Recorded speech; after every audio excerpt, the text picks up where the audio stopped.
Okay, hello. There you go. Sorry. There's a reason why my mic was muted there. Anyways, sorry. We are back. You guys hear me now? We're good? We're good? Yeah? No? We're good? We're good? I know y'all can hear me because I see it moving, but I'm just checking. Bro, forgot how to stream. No, there's a reason for why everything's reset. My bad. Anyways, I was saying, how's it going, guys? Appreciate you guys all stopping back in. I've been gone for 2 weeks in London and Paris, and I haven't been on the sim at all. And I finally come home.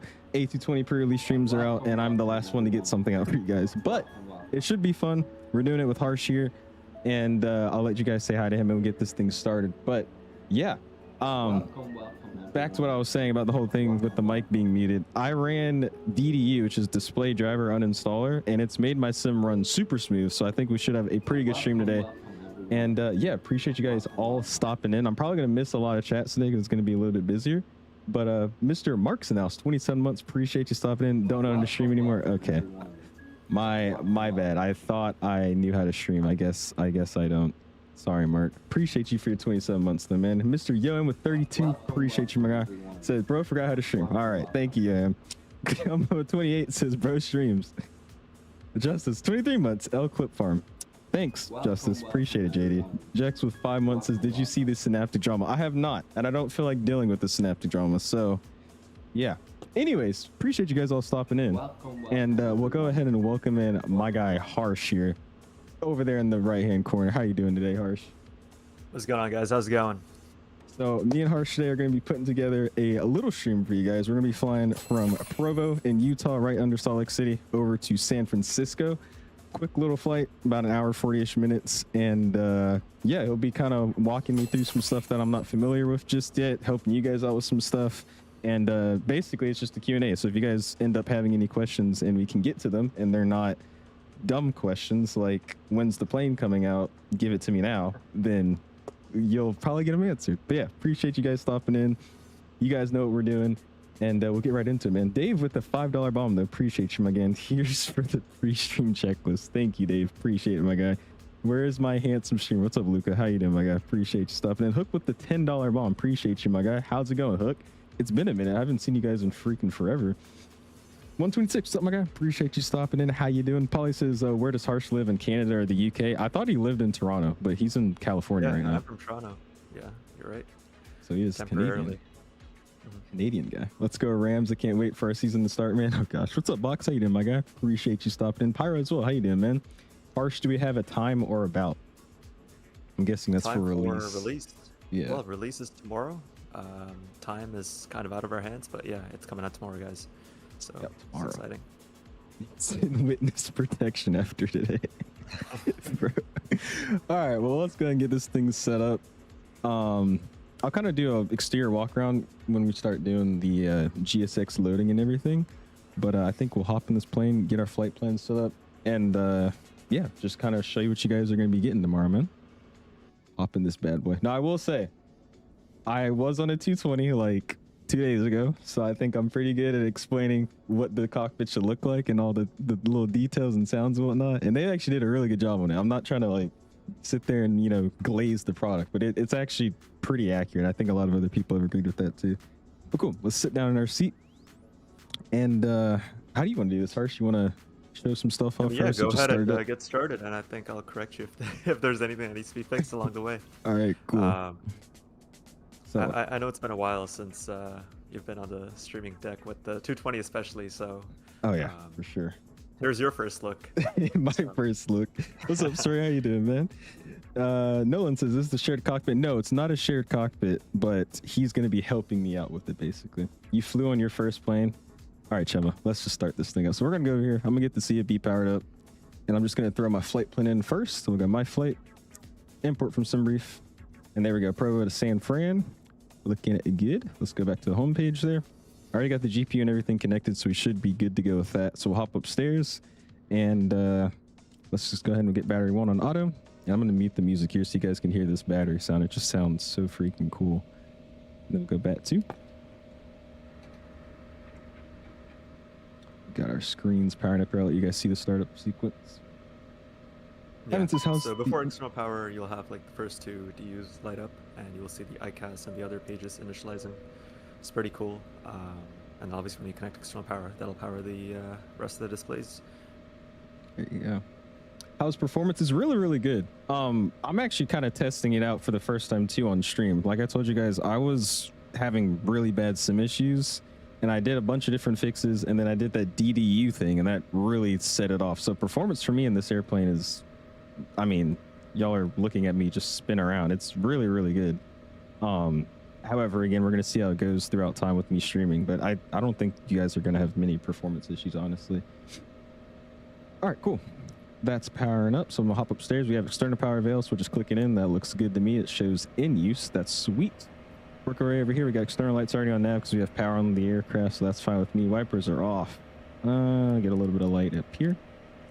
We don't really have to touch anything, and I guess you could confirm with me as well. The way this plane kind of works is... To kind of help with your flow, you could put a checklist on like DU2, like the second display. Oh, yeah. You can press the checklist button, and then that'll help you with the flows. So we have like the pre-flight flow, I think, for Breeze, or it might be the standard checklist. We might not have the Breeze specific one. The summary one for power on?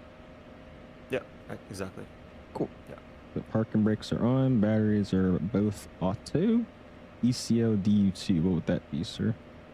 So right now your checklist is on DU2, so that's correct. You can check that off. All right, sweet. Oh, I see what you mean. Okay. Yeah. All right, PTU is on auto. Hydraulic pumps 3A, 3B, and 2B to auto. So we'll go up here. Auto, auto, auto. Sweet.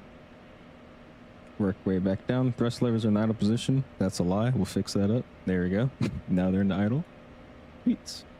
APU and external power is required. We've got external power, so that's good for us. Complete. Pre-flight checklist to go. First flight of the day. Do we want to go through all that? Oh no, it's not really necessary. You could skip by that. So let's say airplane documents are on board. Bulletins are good. Emergency equipment's been checked. The gear pins, overhead panel. Yeah. Clear shield. Displays. ECAS and info.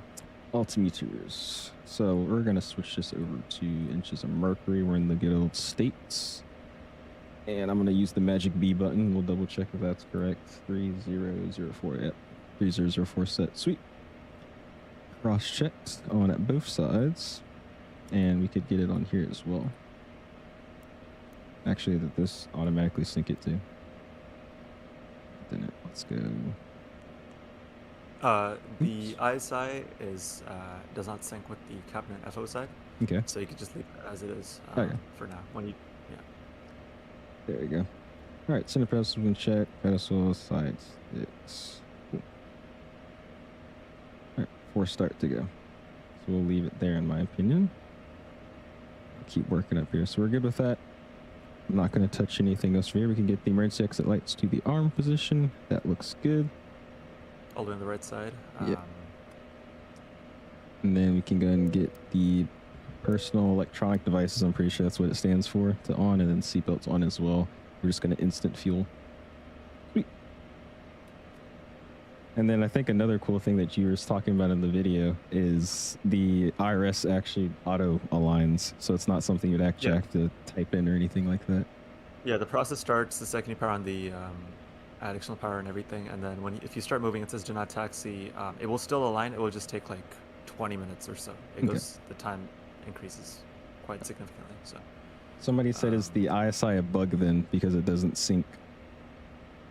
So it is a pre-release bug because it's not synced with the rest of the altimeters in the way that it doesn't have the switch between HP and inches. We're currently investigating. That's just something I discovered today. So yeah, that's the only reason it hasn't synced with the rest of the displays. There you go. Sweet. All right, so the plane's getting powered up. That looks fine to me. Again, I'm not an A220 pilot, so I'm probably going to be all over the place here. But what I've been doing is we're going to switch this over to the map. And then I'm going to flip these guys. So we're going to go down here. Yeah, you can go to the FMS. And we can start our uplink and the setup process, which you can also start on the EFB by sim brief importing your weights. So we can do that. Let's go ahead and go to load sheet. Sim brief import our weights. That gets thrown in. Instant loader aircraft there. Sweet. We'll go down. We got the correct nav database. We'll go Oosh. Flight plan uplink. For SimBrief, this is my SimBrief name. We've got our number, so we'll send it.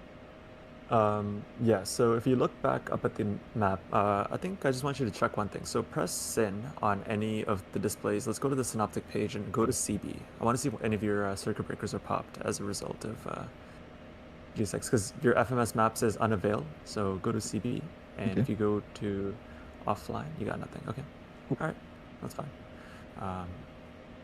Making sure. Okay. Okay, amazing. Yeah, you can start setting up your flight plan. All right. Sweet. It's already been sent, so that's good for me. You go to Act, switch it over to secondary. We have our stuff now, so we're doing Provo, San Francisco, flight level 380. Is that correct? 380 suites. That looks good to me. We'll go over here. We'll hit activate secondary, execute, and there we go. We look good there. Let this back over the map. Sweet. All right, and we can go ahead and get this thing speeded up. So we'll go departures, and I'm taking runway 13. We do have tower online today, so let's see. What did he give us today? Latest information: Foxtrot 130 at 8, 10 statue miles, scattered 10, broken 2. Okay. ILS 13, departure 13. Sweet. So we'll take 13 for today. I mean, I do want to ask, do you have IRS set to realistic align or instant? I have it to realistic. Okay, so you're not going to see the route on your map until the IRS aligns, so we got to give it a minute. So if you want, you can walk through the cabin. Okay, we'll just do that.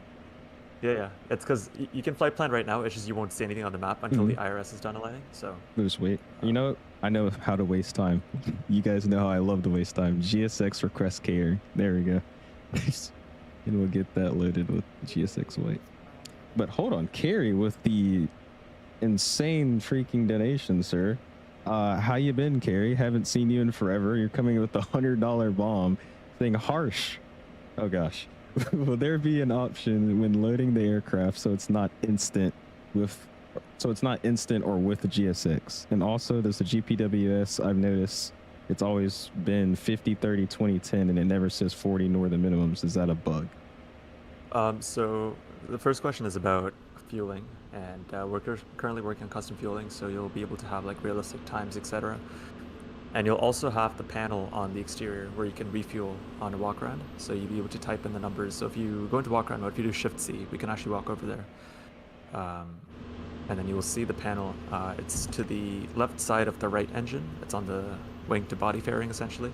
Okay. And you can actually open the door and see what's in there right now. So on the right side of the plane, you'll find a door. I'm just looking. The left side.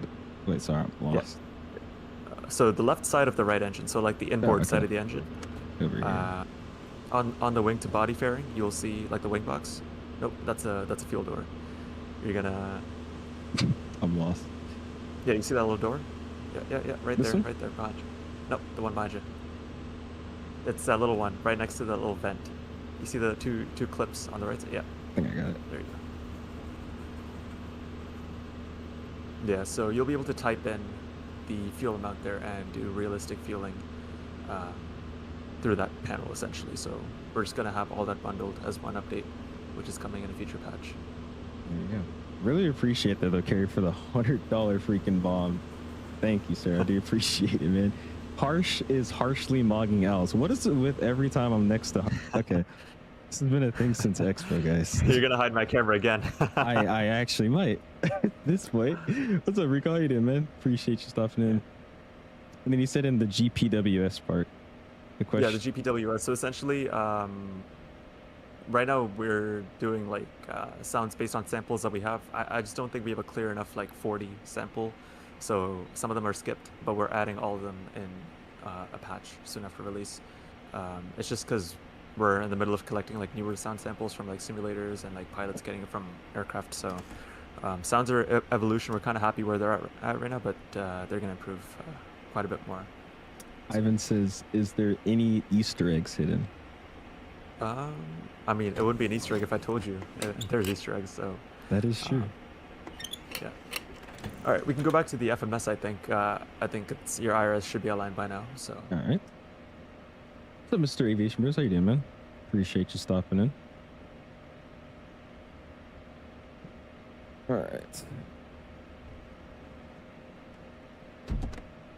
All right.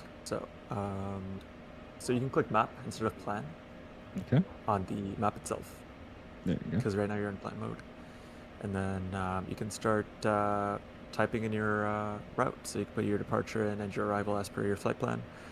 So one thing about the 220, it doesn't draw the departure runway on the map, so you won't see anything. You'll just see it direct to either the waypoint you're flying to from your current plane position. So it's not actually going to draw the runway symbol on the map, but it will draw it for the arrival. Okay. Give me a second. I'm having to throw the route in somewhere I could easily see it. What's up, Baron? How you doing, my guy? Appreciate you stopping in. And Ben with 24 months. Really appreciate you, man. Thank you, sir. All right, so we're taking 1-3. We're going to be on the Diddy 1 departure. That's cool. Nice. All right, and then we're going to be in the Dahali transition. We'll say done. Execute that. For the arrival tonight, we're using the San Francisco's ILS-2A right. Getting down on the Diamond 5 and taking, let's go straight vectors in from there. That should work. I know transition. Cool. We'll do done. Execute that. Now I've got our whole flight plan thrown in. Yeah.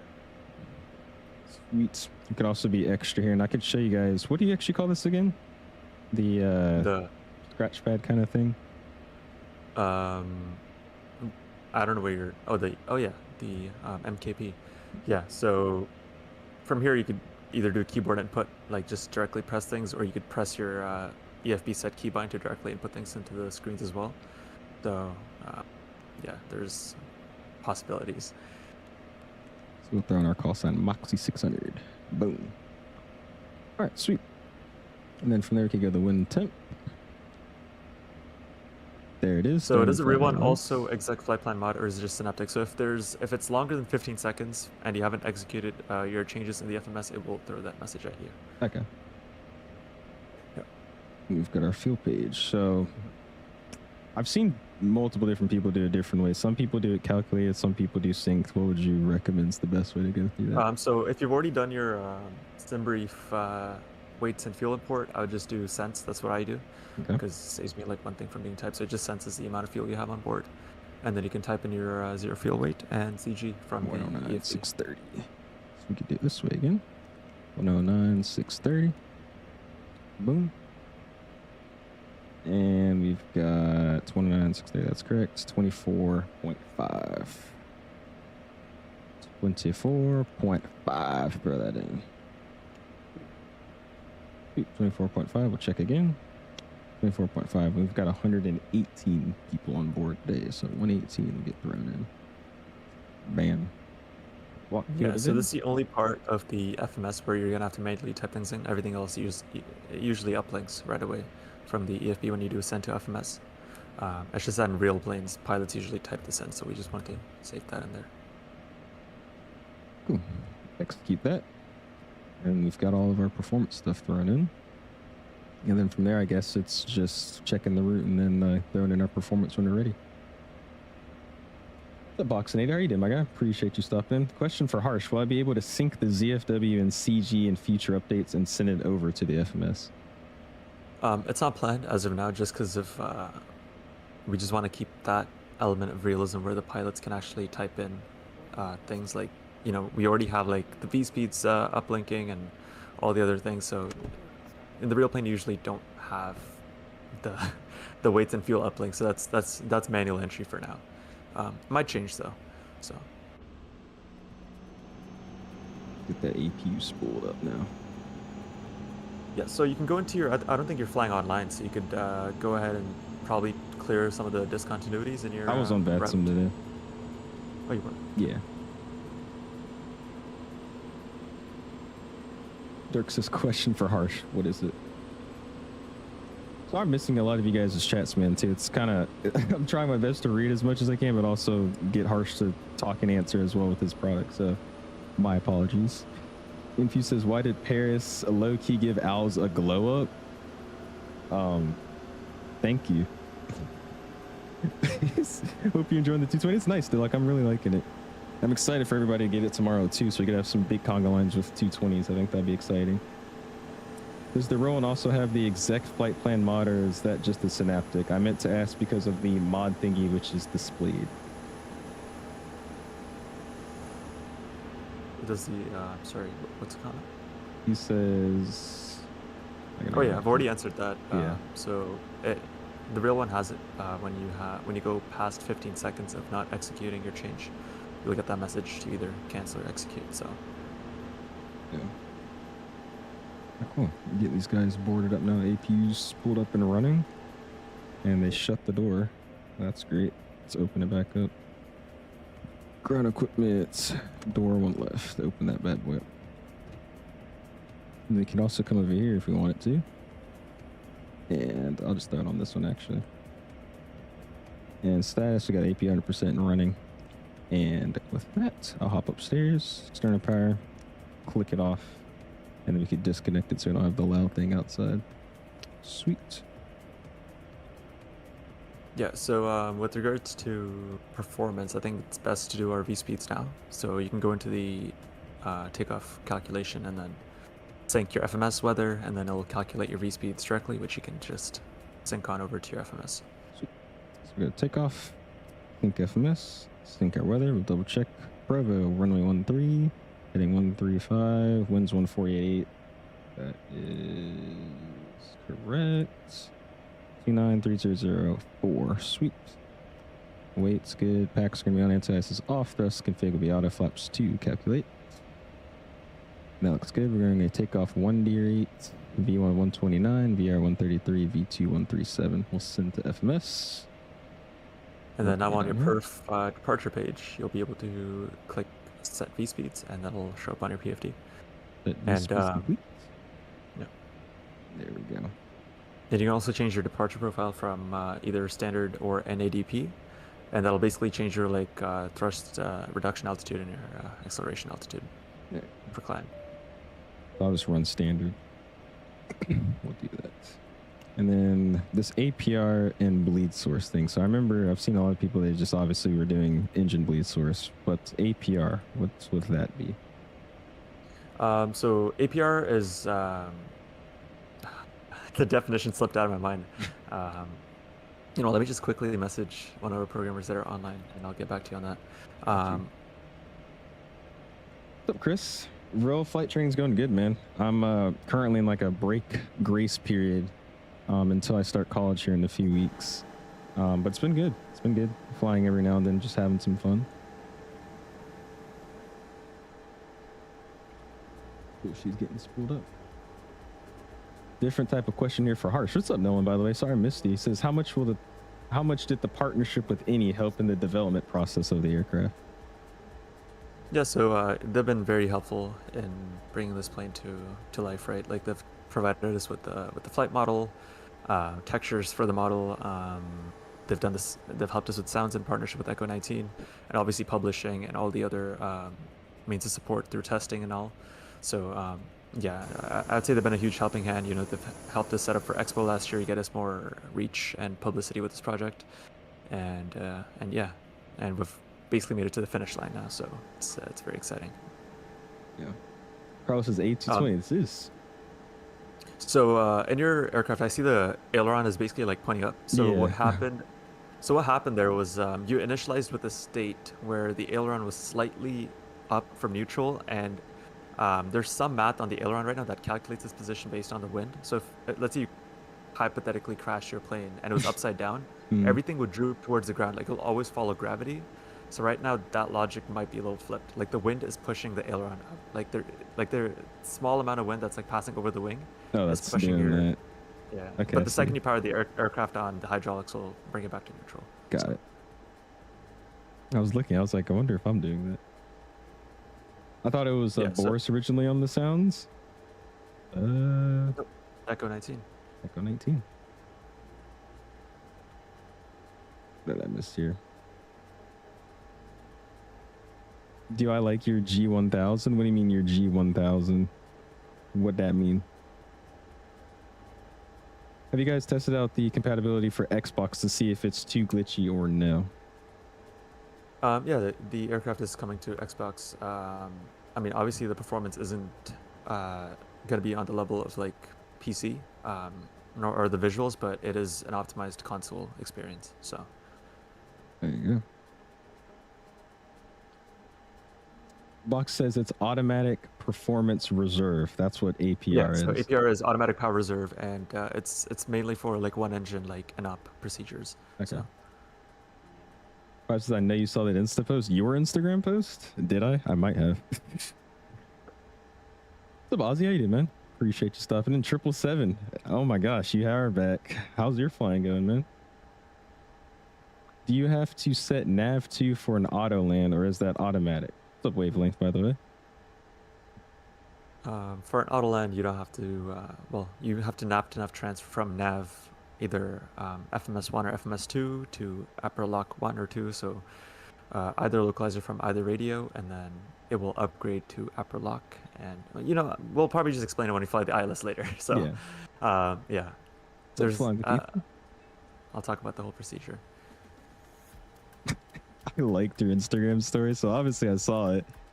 My bad. I'll go back and see. I just mindlessly like stuff sometimes, though. You can't blame me.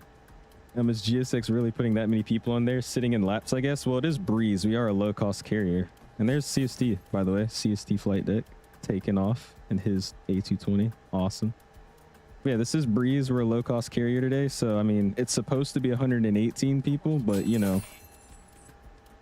we got to sell tickets because this airplane was pretty expensive for the company. So yeah, you get the point. No calls. What's up, man? Appreciate you stopping in with the $5 bomb, by the way, dude. Appreciate you, my guy. He says, on behalf of the Salt Lake City approach and PVU tower, we appreciate y'all for flying through flying through in the beautiful 220. Hey, I appreciate you, man. Go and spend those $ for him, dude. I appreciate you being on, man. Well, actually, you just reminded me. I need to get some clearance, don't I? So we'll give you guys a call here in a second. But appreciate you guys being on, man. It's always fun to fly when there's actual controllers online. And actually, that actually can bring me to this thing. We have some pretty cool stuff. I'll let Harsh talk to you guys about it with the radio tuning, if that's what you guys are interested in. Yeah, so the radio tuning and VATSIM especially is very helpful. So what you can do is press the CNS button next to the multifunction window keys. So you go into instead of FMS, you could press CNS, right? And that'll show you your VHF 1, 2, 3 frequencies. You can go to VHF 1 and it will auto-tune, not auto-tune, sorry, it'll show you the list of frequencies that are available for your departure and arrival airports. So in VATSIM is helpful because you're not scrolling around from frequency to frequency. You can just go in here and transfer from ground to tower to approach, etc. Exactly. And that's exactly what we did there. So we hit VHF 1. Today we're rocking out of Provo. So we clicked on our departure airport of Provo. And then obviously we have tower online. So we're clicking Provo Tower. And if you check it also with VATSIM, it's 25.3. It's 25.3 here. So it's just super easy to go. And then you could also probably do a swap later on, which I'll show you guys how to. I guess while we're here too, let's get going. Let's go tune menu. Actually, that is a question for me. Where would the our TCAS stuff be? The big TCAS page. So, I've never seen TCAS is right there. It says XBDR TCAS on the same CNS page. Oh, I see it. Sorry. Bottom left. Yeah, exactly. If you open that, you'll get the full TCAS window. So we'll get that ready to go when he gets us our squat codes. We'll pull up some IFR here for a second. American Airlines with the 99-cent donation. Appreciate you, man. Go and spam those $. Captain Aviation, what's going on, my guy? How you doing? Ryman, it has been a long time. How you doing, my dude? Are there plans to expand into X-Plane in the future? No, we're not currently looking into any X-Plane development. Where'd my thing? November 555, would you like flight following with that? Yeah. Oh, cool. Got the pen and paper out, time to get some IFR going. Are full-blown failures coming at a later date? Yes, they are. Well, you can already fail stuff. It's if you're talking November about failure scenarios, yeah, 553. they're coming at a later date. How will you transfer product ownership to any manager? You file a request with any builds when it's available on any manager. November 555, you can go ahead and contact departure 135.5. Have an amazing flight to Spanish Fork today. 35.5. This is Sky, oh my gosh. How's it going? Smoxy 600 stand 4 with Foxtrot IFR San Fran. Yeah. And Moxie 600 Provo Tower, hello. Clearance on request, standby number 2. Number 2, great. Global Airways 816, runway 13, clear for takeoff, caution. Cessna 172 southbound to Spanish Fork. There's a Cessna flying around. Is this controller 12? Hey, he's working it. He's doing it better than I could. American 1984, no flight plan on file. In the meantime, you could spec out your screens a little bit better as well. You could turn on the VSD so people can see the vertical profile American of your web. 1984, And you also press advisory, TERR terrain there to open the terrain map, which looks pretty sick. Sorry, you have to say that again for me. So on the, you can press overlay on the navigation display. It's on the screen. And you can enable terrain and VSD. There we go. I'll make it bigger for you guys if you want to see that too. Look at that. That does look really, really nice. Jeez, man. American 1984 readback Look is at correct. that. He's 9. Oh my gosh. I have 9.7 hours of flying in flight school right close to my check ride. You got any advice? You have 9.5 hours basically of flight time and you are close to your check ride.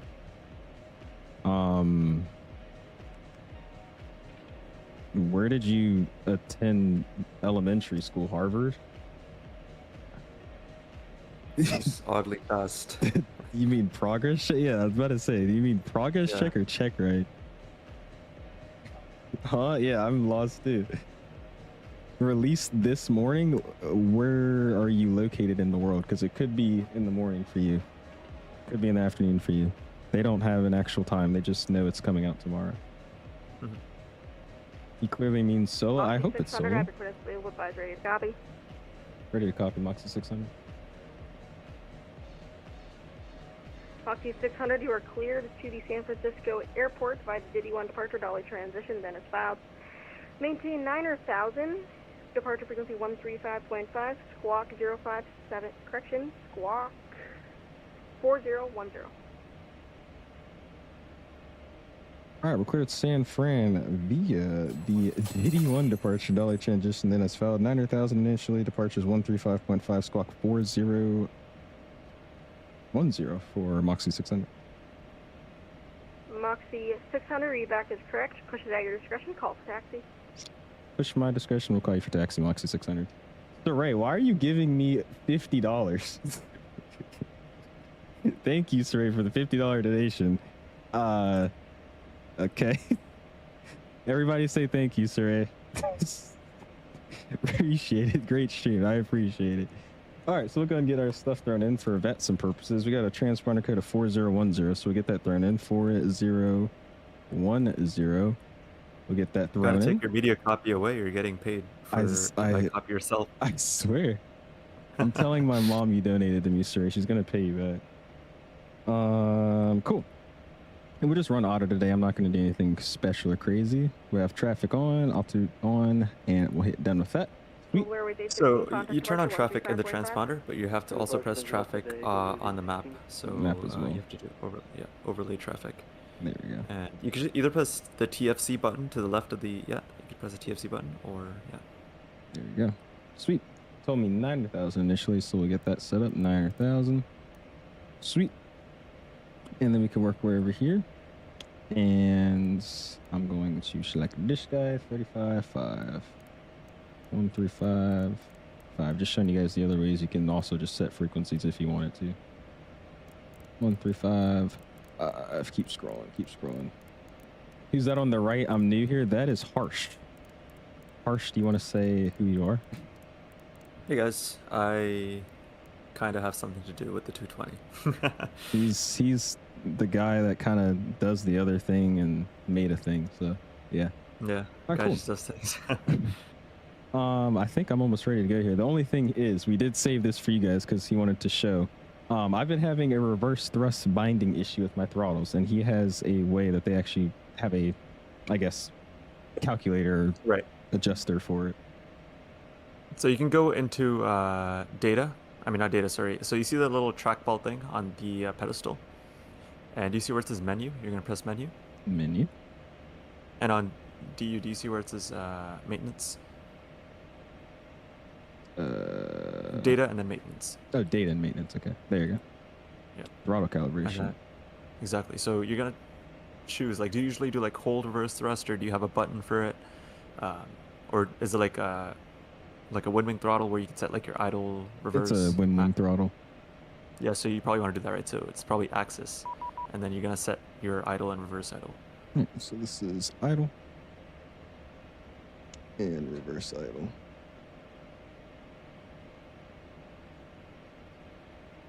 Reverse idle. Check it. Oops, you know what I'm probably gonna do here? Let's do this. Switch this over 1 second. We'll go to throttle. And then I'm gonna put on my other config to make it a little bit easier on it. So if it's wind wing, you're gonna have a separate button that you're gonna have to bind it to hold reverse thrust.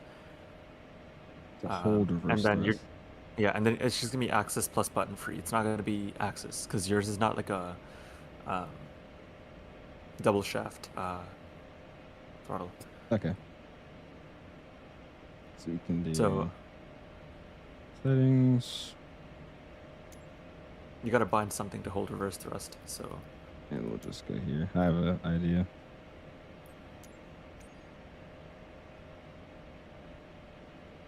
Hold reverse. Okay, you know what? Hold on. Doesn't want to search power management. Power management, throttle, and then hold reverse thrust. Oh, I just disappeared.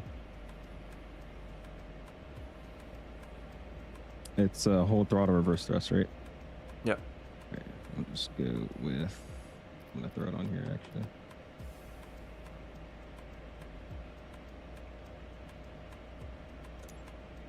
There you go. Cool. And then we're on axis plus button. Yep. So now when you go into reverse, you should see it kick in. So there's no setting here. Let's see.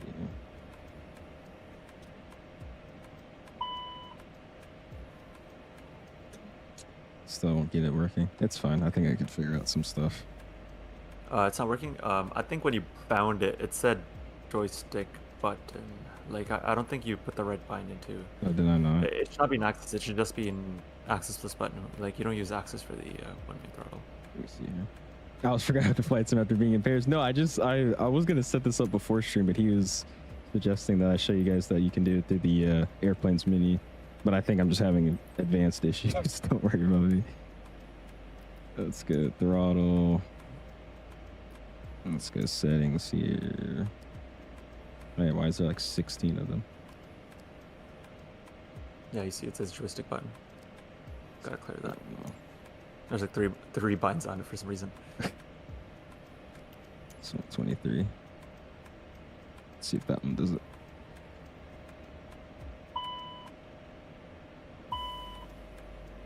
There we go. Oh no. Yeah, there we go. Got it? Yep. And then reverse. Cool. Make sure it stays in toga. It does. Sweet. Alright. I'll go back. Click that off, and I guess we'll run the checklist again for a departure. Mm-hmm. So I'm gonna get this off. So I guess you would just go back to menu, and then is it going to full reverse or no? Oh, that is a thing. It's only just going to normal rev.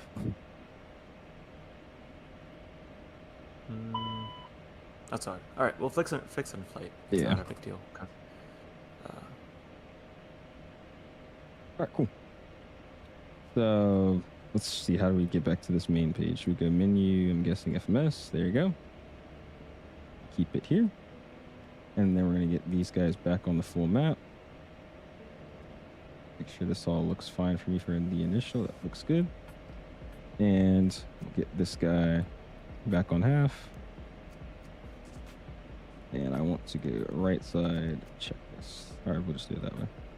right, cool. So before start checklist, departure briefing has been completed. We're running through the APU today, so that's good to go. Seatbelt signs are on, doors are closed and locked, not yet. So let's go GSX. Let's go prepare for pushback and departure. They're gonna do their thing. We can also just check what they're doing with the doors by hitting doors and seeing what they got going on here. Dave says check your DMs. Okay, give me a second. The tower says, so your chat knows I'm not 9.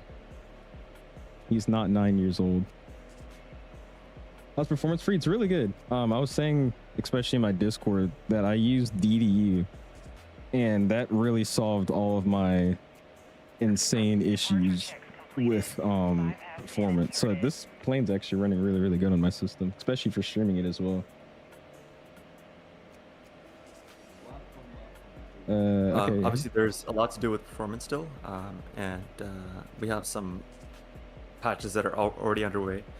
They'll be coming after release, so the first patch will be having some performance improvements, and the ones after as well. So it will be a continual process because it is a very complex aircraft. There we go. Cool. Get the thrown in. Mash with the 7 months. The 7 months, even though bro streams like once a month. Hey, you said bro streams in that sentence, so I take that as a win. Dev says, question for Harsh, will we have to update nav data through Navigraph Hub or tablet like the NE350 style? So the tablet, you can sign into the EFB's Navigraph functionality to access purely for charts. If you want to update the nav data, that's done through the maintenance pages, again, through the A220 screens. So that's where you select your nav data source from native or Navigraph, and also update it. There you go. Oh, wrong link. That page goes to 404. Oh, sorry. Here we go. Give me 1 second here. Let's fix that. Boom. Throw that here. Boom. Boom.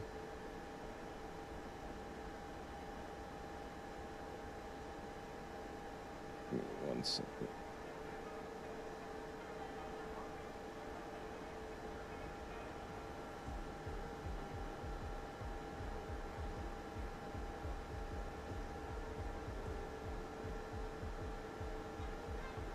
All right, cool.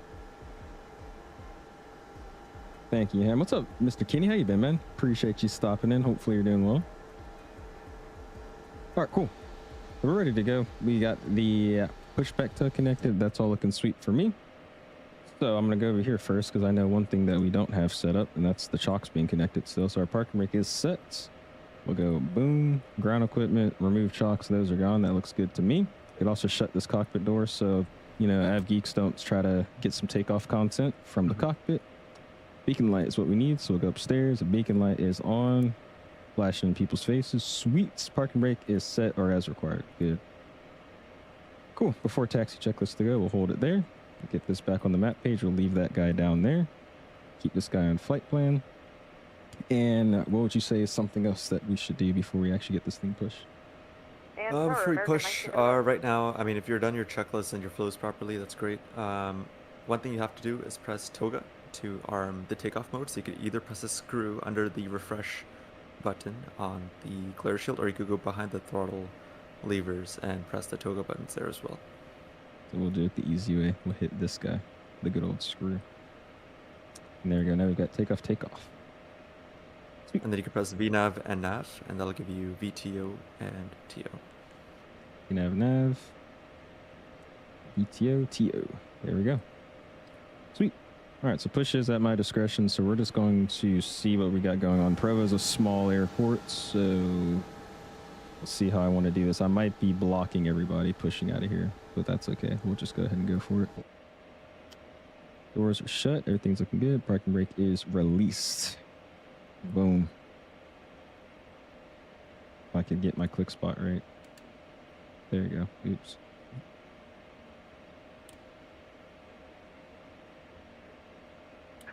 There you go. I forgot I had the actual real world thing. There you go. All right, so push is starting. APU's on, APU bleeds on. Start at will is what she said, Yeah. so we'll just go ahead and make sure we got our engine start switch to auto. And is it right or left in this aircraft first? It depends. Like, normally you start the right one because it's the one facing away from the passengers and the entrance and everything. So usually the right one, but you could actually do dual engine start, and the A220 will support it. Oh no! So Why did you say that? Oh no, guys, you can dual engine start this aircraft. if you want to save time, so each engine start takes about like 1:45, which is pretty long. It dry motors for about 45 seconds, and then starts the ignition sequence. Oh man, you can dual engine start. Please set parking brake. There's a guy in the community that loves dual engine starting, and if you don't, he gets really upset. So now he's aware that you can do it in this aircraft. Ken says, well time? Oh yeah, dude. Well sounds in a minute. All 5 of your screens fully lit. I have not adjusted the brightness of our screen, so I can brighten them up if you want me to show you what it looks like. You can crank them all the way up. Listen to these sounds first though, man. Listen to this.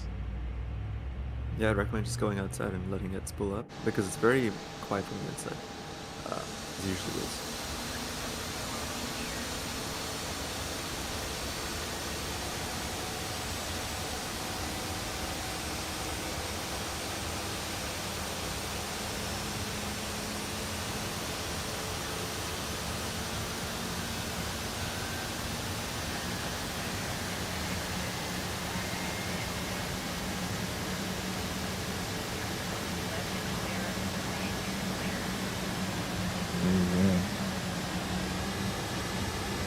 Beautiful.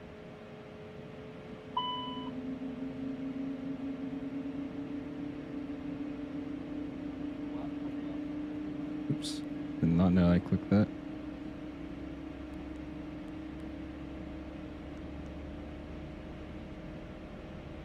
I somehow clicked FBA. Oh well. We'll figure out that. It's okay. You can press TO again.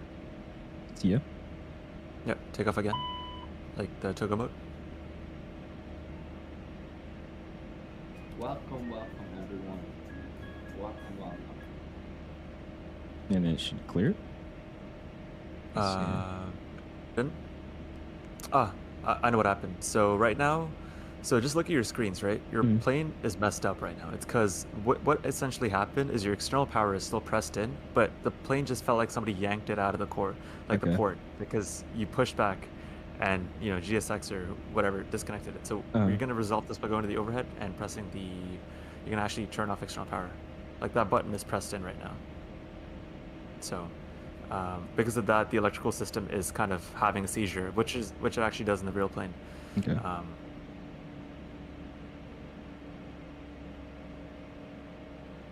So it shouldn't say in use, right? Or it should? Yeah, press it off again. There you go. That's because when you did that, it popped some circuit breakers. So you're gonna go into CB and pop some circuit breakers back in. Okay. So we'll go CD. CB, Synaptic, not Synaptic, Synaptic page, and then circuit breaker, and then anything that's offline, you're gonna These trip things. Okay. Yeah, exactly. You're gonna pop them all back in. So in. That's actually crazy. Things definitely modeled. There you go. In.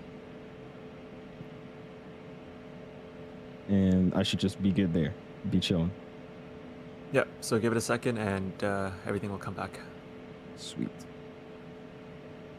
Go back to the map page. So I saw a message about somebody saying like I love the plane, but it has some flaws. Like the flaws are like the real life flaws. That's the plane. We're not breaking the plane on purpose. And now once the auto flight fault clears up, so you can go into SYN info, SYN, and then press info. Okay. And you can kind of see what's kind of broken right now. And then since we just popped everything back in, it's gonna take a second for it to kind of get its stuff together.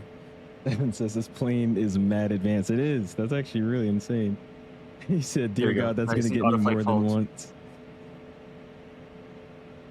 Sorry, what'd you say? Yeah, each engine is modeled individually, and one EGT oil temps. I'm just looking at chat, and I'm seeing some questions, that's why. Oh, you're good. And you can start the second engine in the meantime. All right. That guy's pulled up.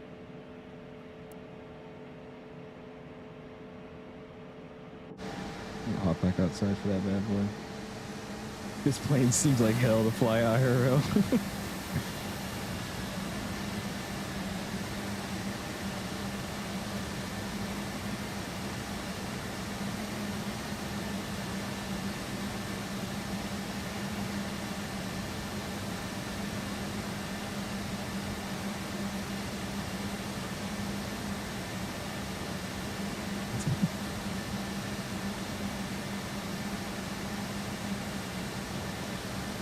Trevor, as far as I found out, not really.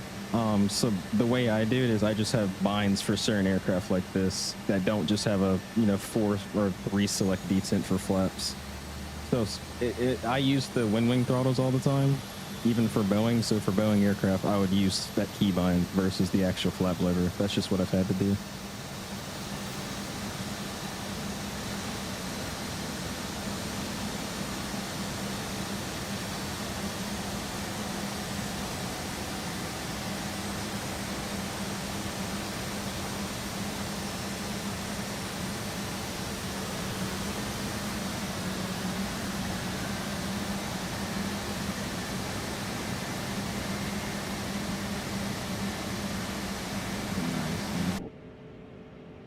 What's up, Pipeline? How you doing, my guy? Appreciate you stopping in. There's so many ads. Is anybody else getting a lot of ads? I don't have mid-roll ads up that high. Kai with 12 months, by the way. Appreciate you, man. Go ahead and spam those my guy emojis. Appreciate you for 12 months, my dude. All right, so it looks like we got engine 1 spooled up now as well, but we still have that auto fight fault. Well, fault. English. It'll go away. So what we're gonna do is go back into your circuit breakers. Let's see if anything's popped. Still, should not be. Nothing's broken. Nothing's popped. Okay, well, turn off the APU and put your flaps down. Right. So APU, and I've also noticed, I guess you might know something about this. When you turn the APU off, your N1 percentage actually boosts up a little bit. Exactly. Yeah. So it's because now the engines are doing more work supplying the bleed air instead of the APU. So there you go. Before taxi, our APU is off, anti-is auto, everything else is auto. Flaps today, we selected flaps 2, I'm pretty sure. It is flaps 2, so we'll just go and select it. 1, 2.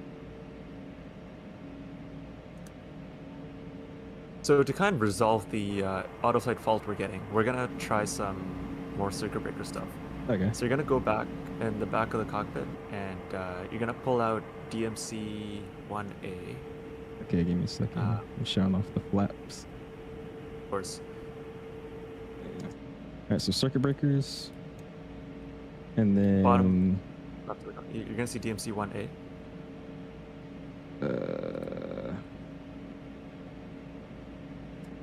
Oh, like in the back of the cockpit, literally back there. Yeah, yeah. Okay. Back of the cockpit, yeah. Okay. Left side or right side? Left side. Okay, yeah, DMC 1A. Yeah, pop it out. Popped. Okay, what do you see on the ICAS? It's just your stream's a little ahead behind me, so. There you go. We've got sweet. DMC 1A fail in blue. Right. Okay, and we're gonna go pop. Now you're gonna go into the electronic circuit breakers. You're gonna go to system. You're gonna sort by system, and Okay. you're gonna go to filter IND/REC. Filter. Hey guys, I know people in chat are like, what are we doing? But you know what? We're fixing the plane in real time. Like if the whole thing started because you started pushing back when the external power was supposed to be connected, but like GSX just yanked it out. Mm-hmm. So you're gonna go to number 31 on filter. 31. There you go. Yep. Okay. Gosh, And yeah. do you see DMC 2A, 2B? Yep. DMC 2A, Yeah, 2B. you're gonna pop out 1B, 2A, and 2B. All right, so 1B, 2A, and 2B. All right, amazing. So now, if you go through all your Synaptic pages, you will see that everything is disconnected. Basically, we've like pulled out all the cords from like the systems and the avionics. Everything's gone. No, you don't have to do this every time you fly, guys. It just happened one off because he. He said, So, imagine what yeah. would happen if Harsh wasn't here. Oh man. Okay, so we're gonna start by now pushing back the physical circuit breaker in the back first. So Okay. push that one back in. He's back in. I mean, if you guys want depth, we give you depth, right? So now that it's in, you're gonna wait for a bit. Wait for the systems to basically catch a breath, and then basically figure out like, oh, certain things are popped out, Mhm. and then you'll see them pop up in the offline area. Yeah, I mean, if you guys wanna restart the flight, if that happens, I wouldn't blame you. There you go. It's Now actually you're, cool though that all this is like modeled though. Yeah, so you're gonna refresh the page. So go to info, back onto CB. Info back to CB and pop these all back in. Yeah, in order of their names. So 1B, 2A, 2B. 1A, 2A. There you go. Okay, give it a second. What's up, Nabil? How you been, man? You gotta make some cinematic videos for this plane, dude. Hopefully you've been doing good. Kent says lots to learning to do with this bad boy. Yeah, it's a lot. Like, I mean, we just did a simple issue there, and we just like that's crazy. Oh no, it's still there. Okay, let's see. 1 second. Let me see what I can do here. Sorry. How does Hars memorize all this? I don't know. It's impressive to me too. Yeah, so basically I think you know what, give me like 2 minutes. I'm gonna fire up the plane on my computer. Okay. And then I'm gonna repro the issue. So it's not an issue, it's just the electrical system is a little like fried right now because of what happened on ground there. Oh, 1A. You said 1A, not 1B, didn't you? Let's see. Yeah. What happened? That might have been what it was. I think I popped 1B. Oh. So let's see. Should we try to do the whole thing again? Did you pop 1B? I popped the 1B instead of 1A. I think that's what it was.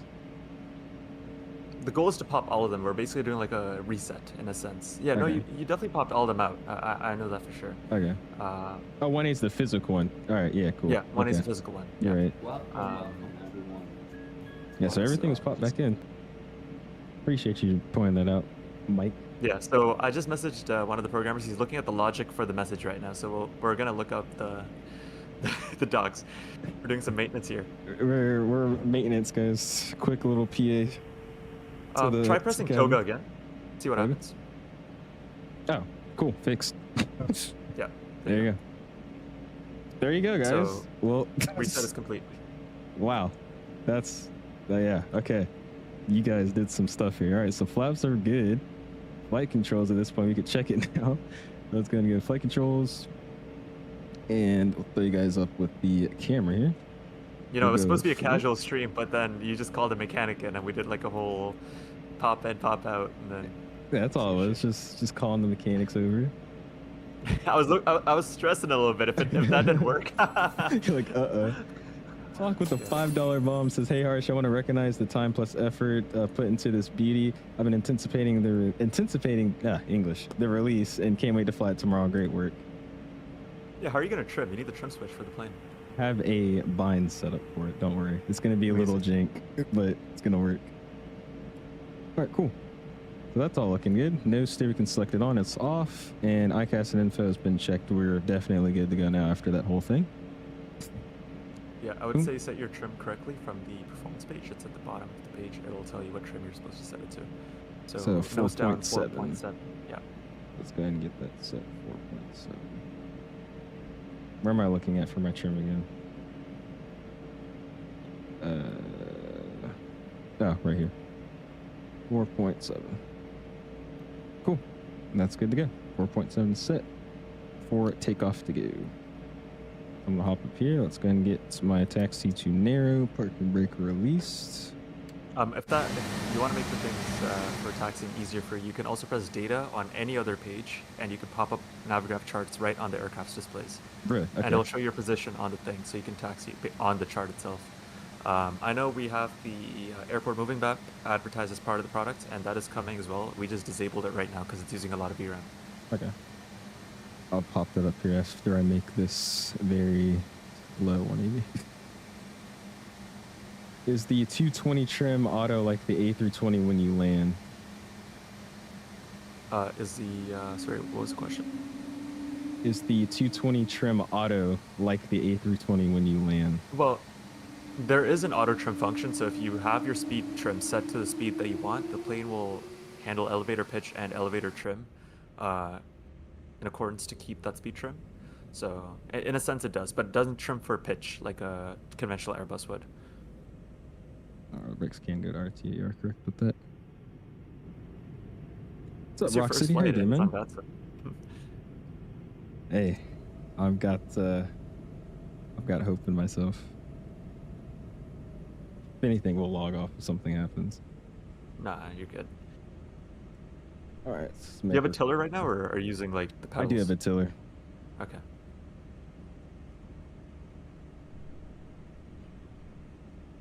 All right. So what would you say it was What are we talking about? for the moving map thing? Yeah, so that's coming after release, just because we're fixing up performance on that. Like it's using a lot of VRAM in its Yeah. current state. So All right. So what are we doing here? Moxie 600. Oh, my whole thing's changed too. Get that fixed. Let's go. I'm doing it the lazy way. Burnt. Beach. Tower. Done. There we go. Tower Moxie 600. Go ahead. Moxie 600 after calling the maintenance and everything. We're ready to go. Foxy 600, CNM circuit breakers, runway 13, taxi via Alpha, cross runway 18 at Alpha. 1-3 by Alpha, cross 1-8 at Alpha for Moxie 600. Hey, it's okay. All right, cool. Parking brakes are getting released. Here we go. Go to data. Provo, and we'll do airport info. And there we go. So we're taxiing at 1-3 by Alpha, and we're going to cross 1-8. So that should be pretty simple and easy to do. There you go. Cool. here you go. Shows your live location on the map as well, and auto senses your departure. I'm multitasking. Hold on. There you go. Sweet. Ah, let's head over there. That's what's going to be messy. I know you're going to hear, I don't know what the plane is doing. I mean, it's definitely a learning curve aircraft. I mean, it's scary, right? Like Yeah. tomorrow, for example, if somebody's pushing back and that happens to them, what, like happens to like 2 or 3 planes, like you're holding up the entire line. Yeah, at that point. Yeah, so There's when people a- say there aren't failures, there's a failure. What do you do in that situation? You ask for failures, there you go. Something failed, fix it. So, Where it says there's a setting to use it with the tiller versus using the rudder axis for ground steering, correct? Question yes. mark. You still haven't taxied out? You missed a good show. You missed a really good show. All you need to get a new PC. We're having the micro stutters because of my cache rebuilding. And also me streaming this for the first time. Don't worry, we're gonna get the micro starters away. It's good. We're chilling. What's wrong with the winglet? What do you mean what's wrong with the winglet?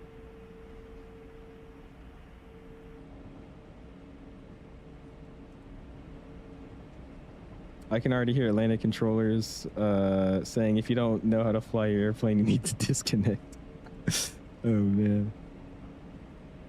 Maybe that's what the $50 was for earlier. Okay, thanks. Appreciate it. We're crossing 1-8. We'll go ahead and get the wing and strobe on. There we go.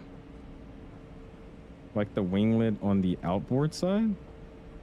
The winglet looks right out of the CRG. Well, it is a Bombardier aircraft, so Sure.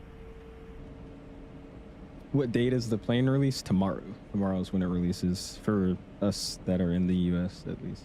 So you have a couple things to check off. So it says FMS perf dep config, which means you don't have your performance done correctly. Okay. That's probably because you have your bleed source set to APU instead of engine. We're doing an engine bleed takeoff. So we'll fix that here. It was on engine, but we could try it again. And that just deleted all my speeds. Or it's because your APU is on.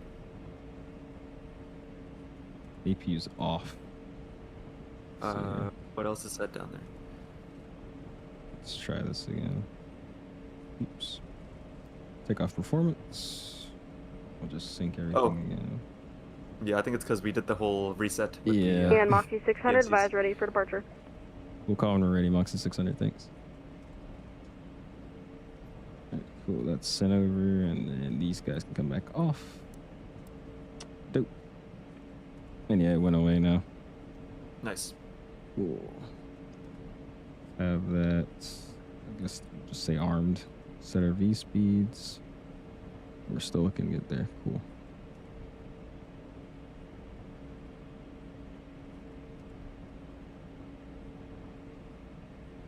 Con says 4 to the flats too. What, Con? Sorry. It says 4 on the takeoff flaps too.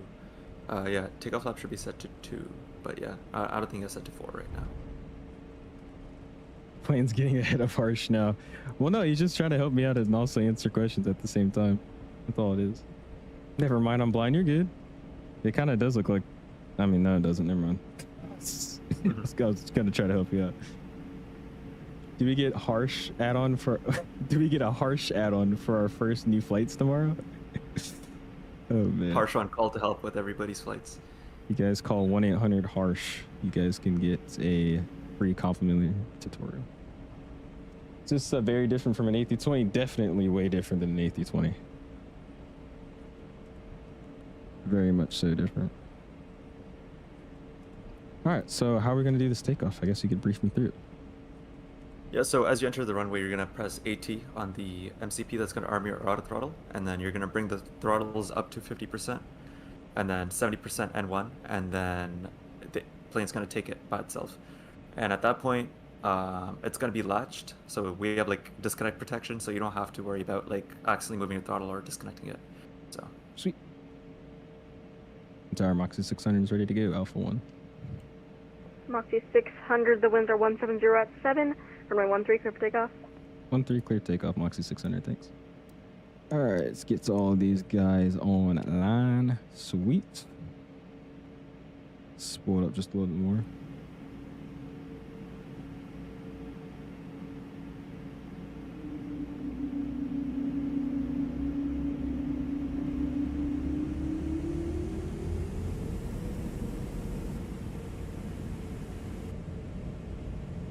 Auto throttle's getting set.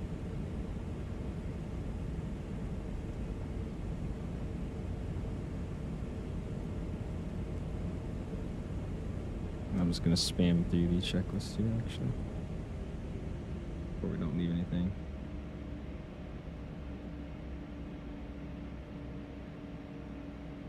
Wide lineup, terrible. I haven't seen it yet because I've got like a. Don't worry I've about it. Yeah. I was too busy trying to. Oh, you're spam lining it the up like a 777. No. Yeah. All right, we'll hold it here. Captain Cannon almost overran the runway. Really? Okay, we'll see if we do. All right, let's slam on the brakes, parking brake set real quick, just so we can click through these before takeoff. Yep. Cool. Complete. And there you go. Cool. Parking brakes released. And here we go. Control cam's coming on.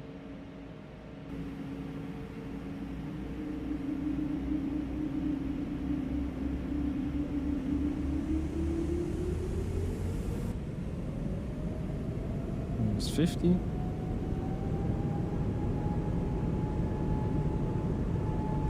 And we don't need down pressure in this airplane. It automatically does You it don't? for us. Thrust set.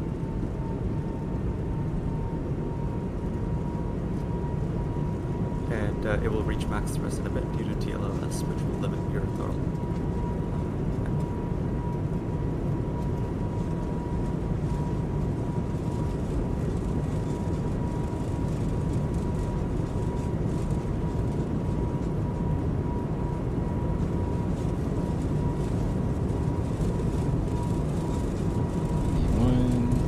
B1. Richard.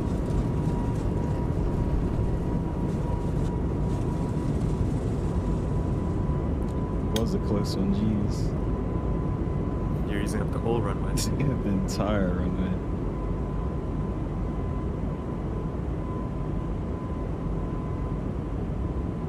And then there's speed trim, right? It's that blue bug. I think we spoke about it at Expo as well. Yeah. You got to keep that within your speed bugs. Foxy 600, contact departure 135.5. I'll take that complimentary service on my first flight today. Sounds good. 35.5. We'll see you, Moxie 600. All right, switch it over. Oops. I'm gonna cheat here, throwing it over to AP. Ugh. Boom. Flip it. Back to that. Roger, how's it going? Moxie 600, 6,000 for 9,000. Moxie 600, Salt Lake City departure. Good evening. Radar contact. Climb and maintain flight level 230.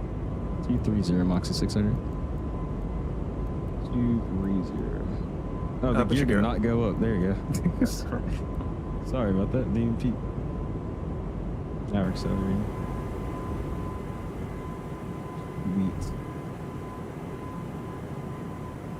I thought DDU helped. It did. I still have to work out some things with me streaming as well with it, but it definitely has helped versus what I was using before. Again, if you guys see some performance issues, it's not really the airplane. I think y'all have seen plenty enough people stream it with perfect performance. It's just the way my sim's running as of recent.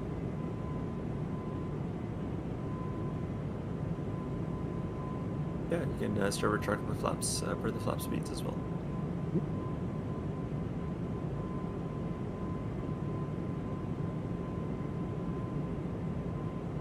So what would our flap speeds be here, just to explain to everyone? Yeah, so when you hit F1, you're going to go up a notch, and then when you go to F0, you're going to move it all the way up to flap 0. So we're not past F1 yet, so you can wait for a bit. Since it's for this departure, you didn't switch out of VTO. Oh, there you go. It's VLT cap. Okay, now your plane's going to start accelerating. No, you don't have to touch anything. It's fine. Oh, sorry. Yeah, you're good. It was smooth everything. It was really, really smooth everything. It's just streaming it now. That's the whole thing. I'm also running a lot more than I usually would be, so that doesn't help out. All right, bring it up a notch. I'm gonna have to work for my binds with that, so we'll just click it that way.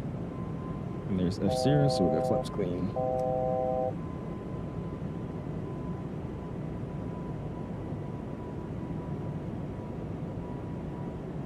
Let's see, I've set a new altitude here, so how would I get it to start climbing for that new altitude there?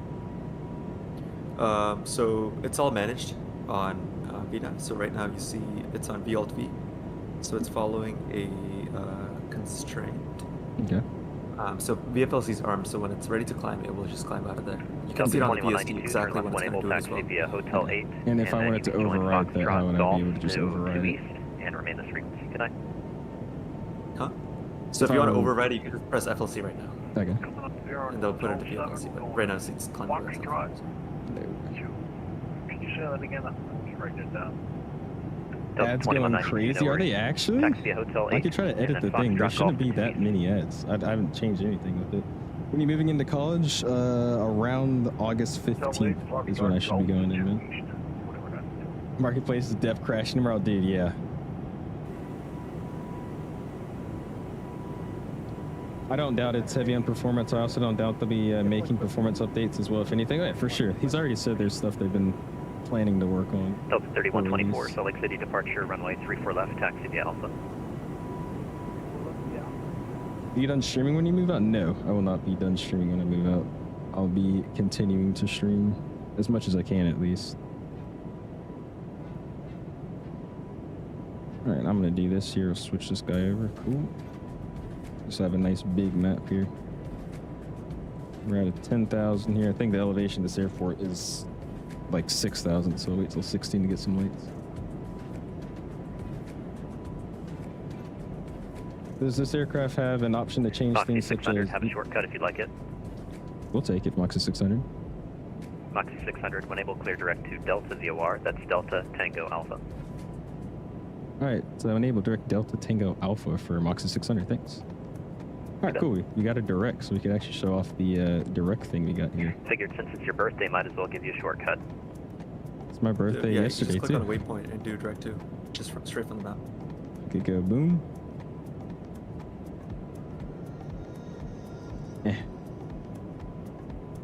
Gotta get my click spot down.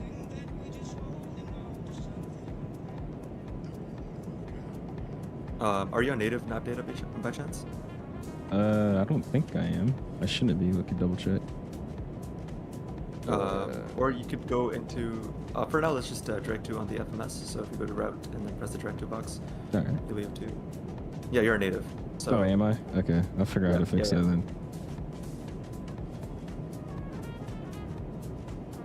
Thing alpha, execute. And there we go. Straight to it. Your sim is looking like X-Plane right now, gross. It's just the area we're in. The photogrammetry sucks here. Again, I'm also still working out stuff. I'm getting hated on right now. I'm sorry, guys. Overlay's not working. I'm not trying to get that to work today at all. Awesome says, hey Harsh, can I eat? Oh, never mind. Chat's gone. What does using the native map data preclude? So using the native map data, Foxy so 600, the way please the declare native stage change to advisory. map data Have a is, great night. doesn't let us do Advisory a Max lot of things. For 600. example, like it doesn't work the best with like add-on sceneries for ILS, etc. So we always recommend for the best experience to use Navigraph nav data, but obviously you'll be fine flying with it as well. And some graphical flight planning functionality may be hit or miss. Delta Simply because 3124, of the way trim up native heading nav data is 260, runway encoded. 34 left, clear for takeoff. So That's we will one. be shipping the latest pre-Navigraph nav data with the plane, so you'll be able to use that for your flights just fine.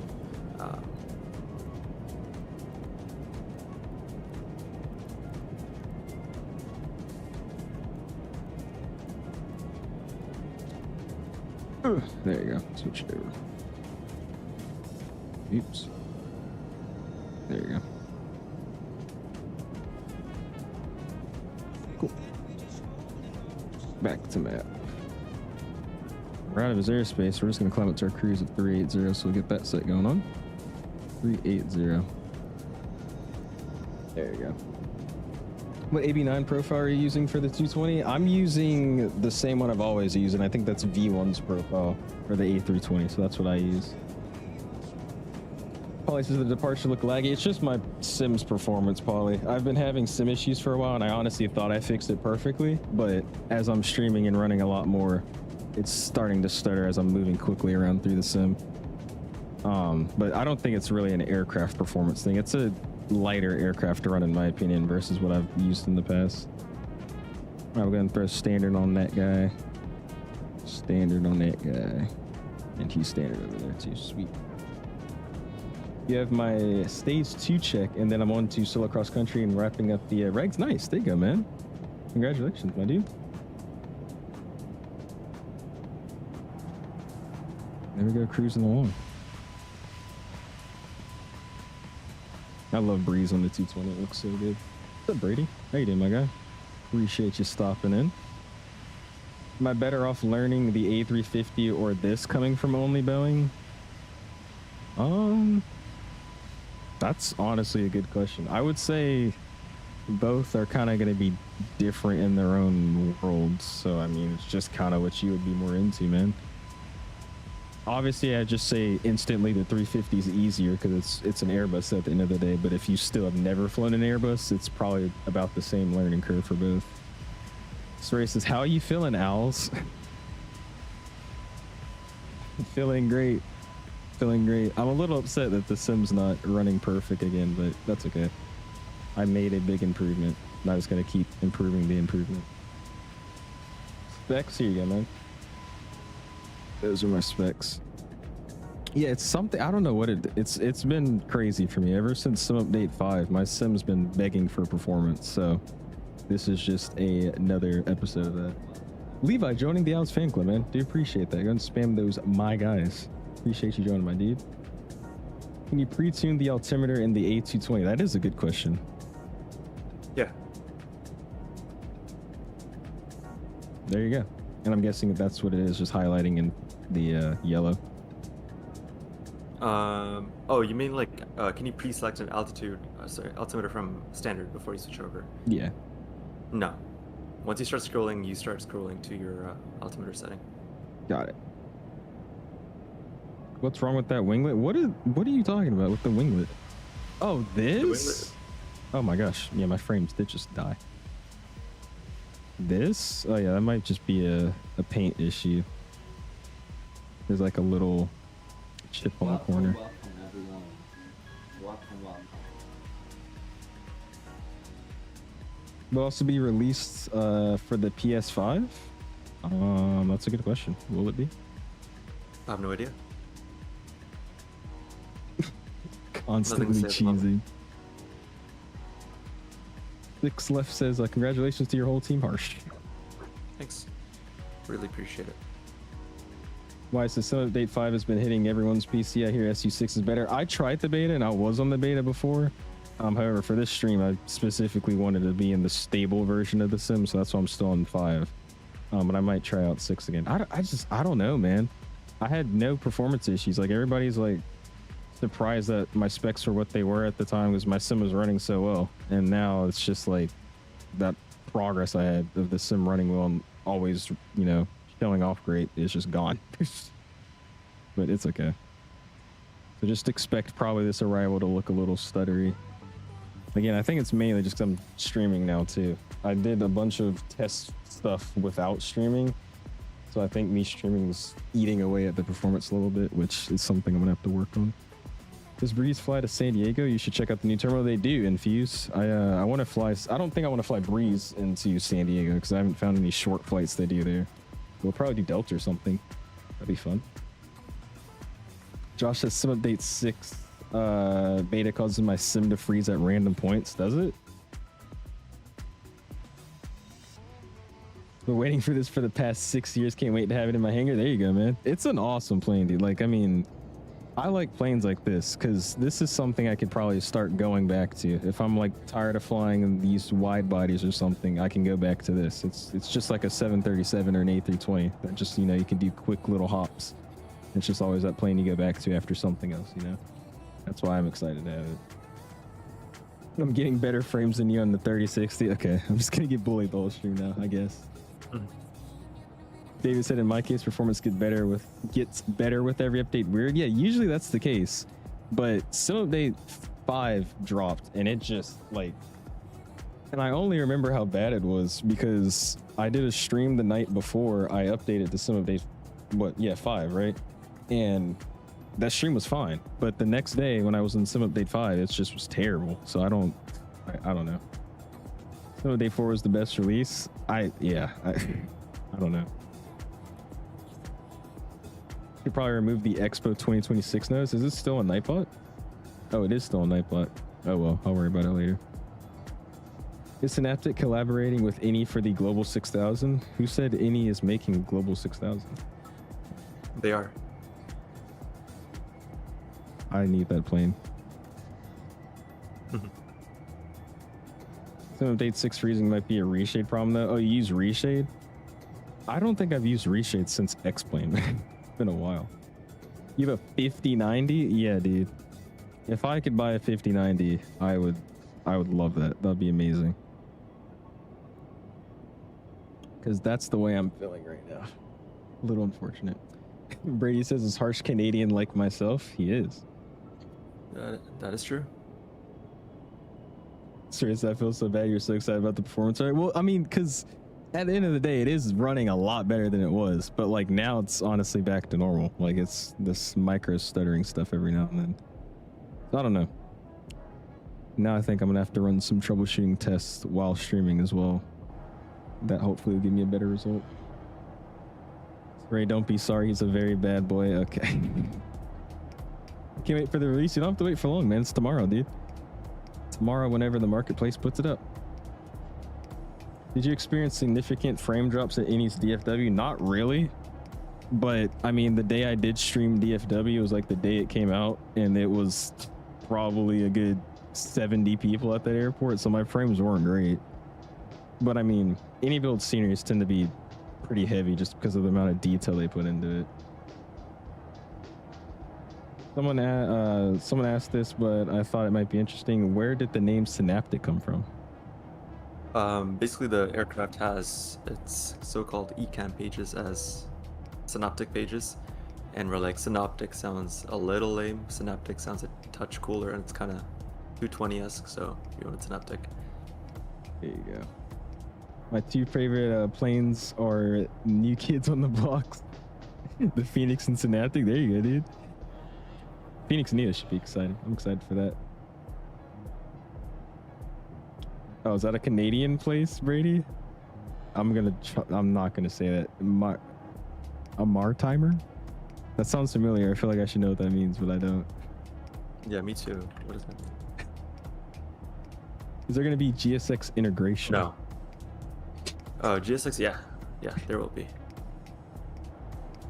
That's funny. Just no, I'm not. What does that mean, Brady? Well, it's if you're within like certain provinces in Canada. I mean, you just saw owls use GSX on the ground right there. So,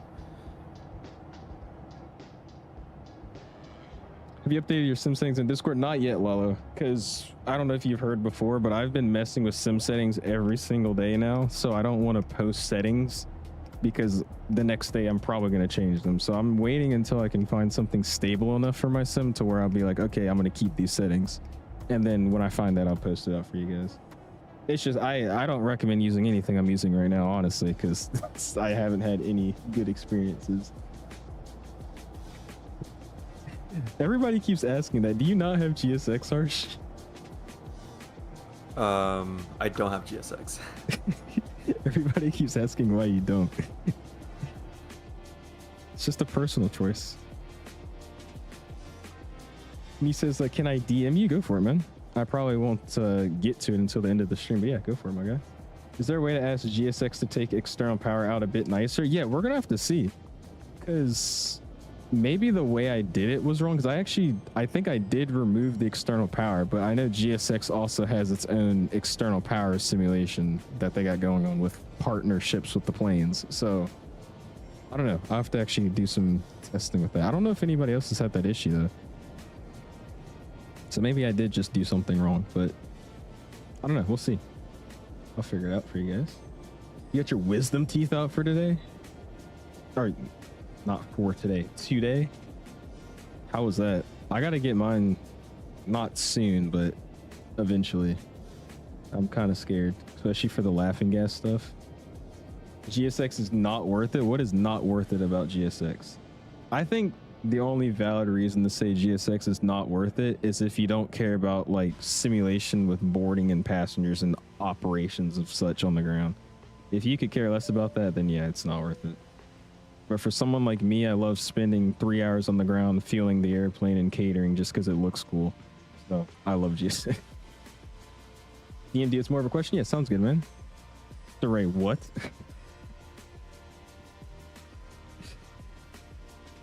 Yeah, I love it too. But like I said, if you're not into, you know, like, I guess ground operations and you just want to push back, then yeah. Ray says, Alice, check your DMs. You texted me. No comment, but me too. It's basically the only thing I use 100% of my flights. I mean, yeah, like, again, I love GSX. I love watching especially what they've been doing recently. I don't know if GSX was purchased by another company or they got some partnership with somebody, or maybe they're just on their game. But as of recent, dude, GSX has been pushing out update and update and update. And it's just these crazy things, like people actually walking your stairs up to the plane, people actually walking your baggage. Like, they've done a lot of extra stuff recently. And I mean, I'm all for it. I love that stuff. But again, that's not everybody's thing, so I'm not going to argue about that. GSX concept is good, but it's the same recycled thing since FSX, then not to mention when it breaks or doesn't work. True. I mean, that's a realistic, fair point. I will say though, I don't have GSX break that many times. A lot of people have issues daily with GSX, and that just hasn't been me. I don't know why that is, but I mean, 9 times out of 10, if my GSX is tweaking, I just hit the restart, you know, whatever it's called, 𝐂𝐫𝐚𝐢𝐳, and it just that fixes all my issues. What inspired Harsh to do the A220? Well, we kind of saw that there isn't a proper A220 in the MSFS world, and we just had to fill that gap. I mean, there's no point in doing another 737 or an A320, any of the other airliners that have been done multiple times. So went with the 220. We're the first ones to probably bring a somewhat decent one to the market. So yeah. There you go. What's up, Captain DMV? How you doing, man? Especially the GS6 update that made it not look straight out of P3D. Yeah, they did a whole UI change too, didn't they? I forgot about that. They did a lot of random stuff. W having Harsh in the stream. Reddit. I'm sorry. Let me slow down. W having Harsh on the stream. Reddit flight sim have been toxic with the skill issue. I'm sure it was taken out of context. Skill issue with what? Harsh, or what are we talking about? Who knows? I love GSX. I love GSX, dude. I mean, it's awesome. What did you say, yo? Saray, do you call him 𝐂𝐳𝐢𝐲? She actually does. She's lying to you. She's not trolling. She actually does sometimes. This is Synaptic. Does Synaptic plan on doing other aircraft or nah? Well, we have the 100 and the ACJ in the pipeline, and apart from that, it's yet to see what we're gonna cook up. So nothing in stone right now. Hey, so it says subbing. Hey, I appreciate you, man. Thank you, dude. When's the A220 coming to the any store? Do you guys even know that? It is coming a set duration after the marketplace release. We haven't disclosed that yet, but it won't be as long as how long the other any planes are on the marketplace for. So it'll be shorter than that.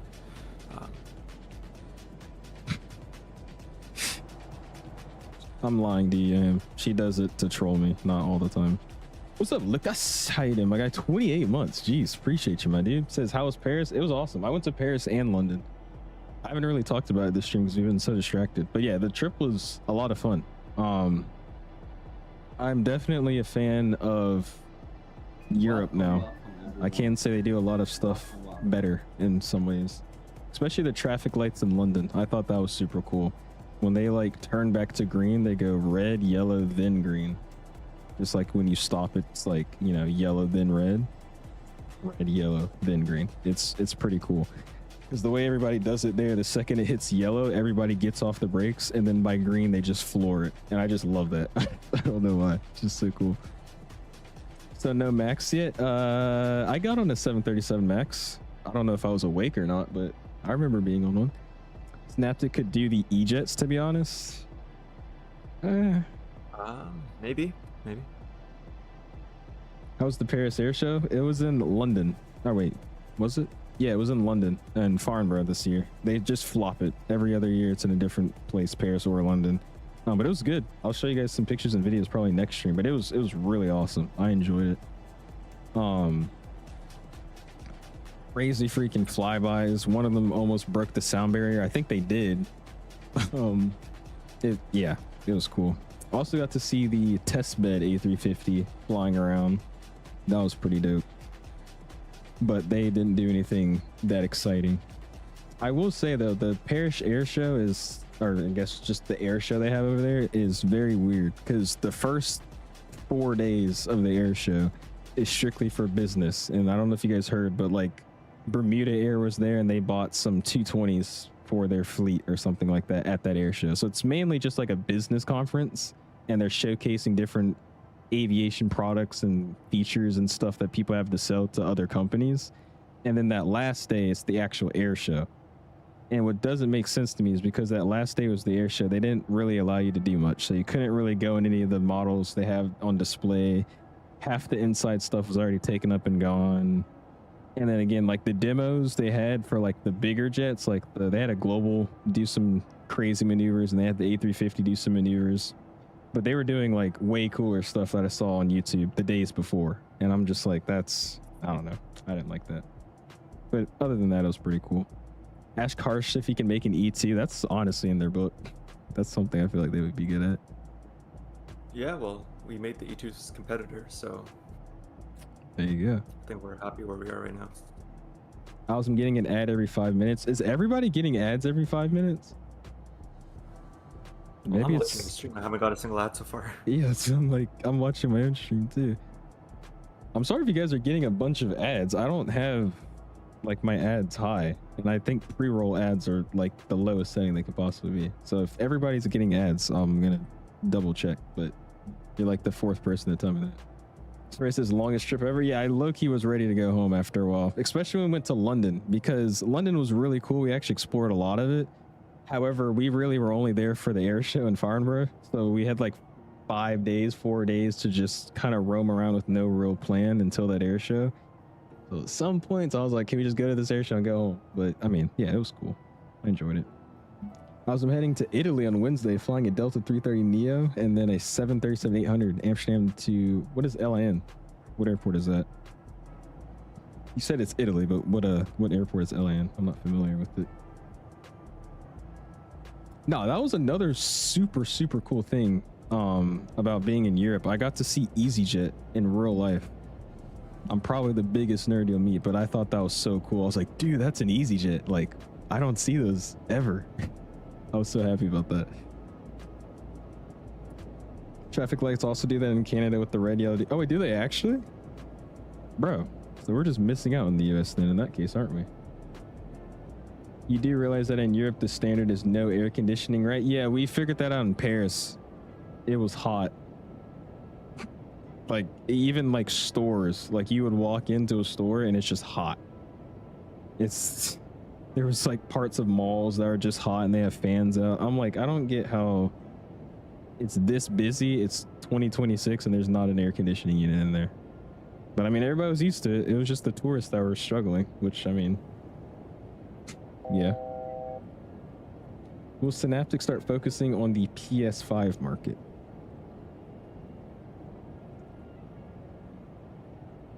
Harsh is in his own world right now. I'm here if you need me. He's somebody asked you, are you going to be in the PS5 marketplace? Or do you have plans for PS5 again? We don't know yet. A220 comes out before GTA 6. Do you guys still believe in GTA 6? That's a myth. Hello to you too, Harsh. Hey man, how's it going? Is the Air Tanzania livery plan, they operate the 220-300? I'm pretty sure they'll probably make more liveries, but I mean, you also got to realize FlightSim.to, actually, is it coming out for Xbox? Yeah, it is. Okay, so maybe for Xbox liveries, that might be something.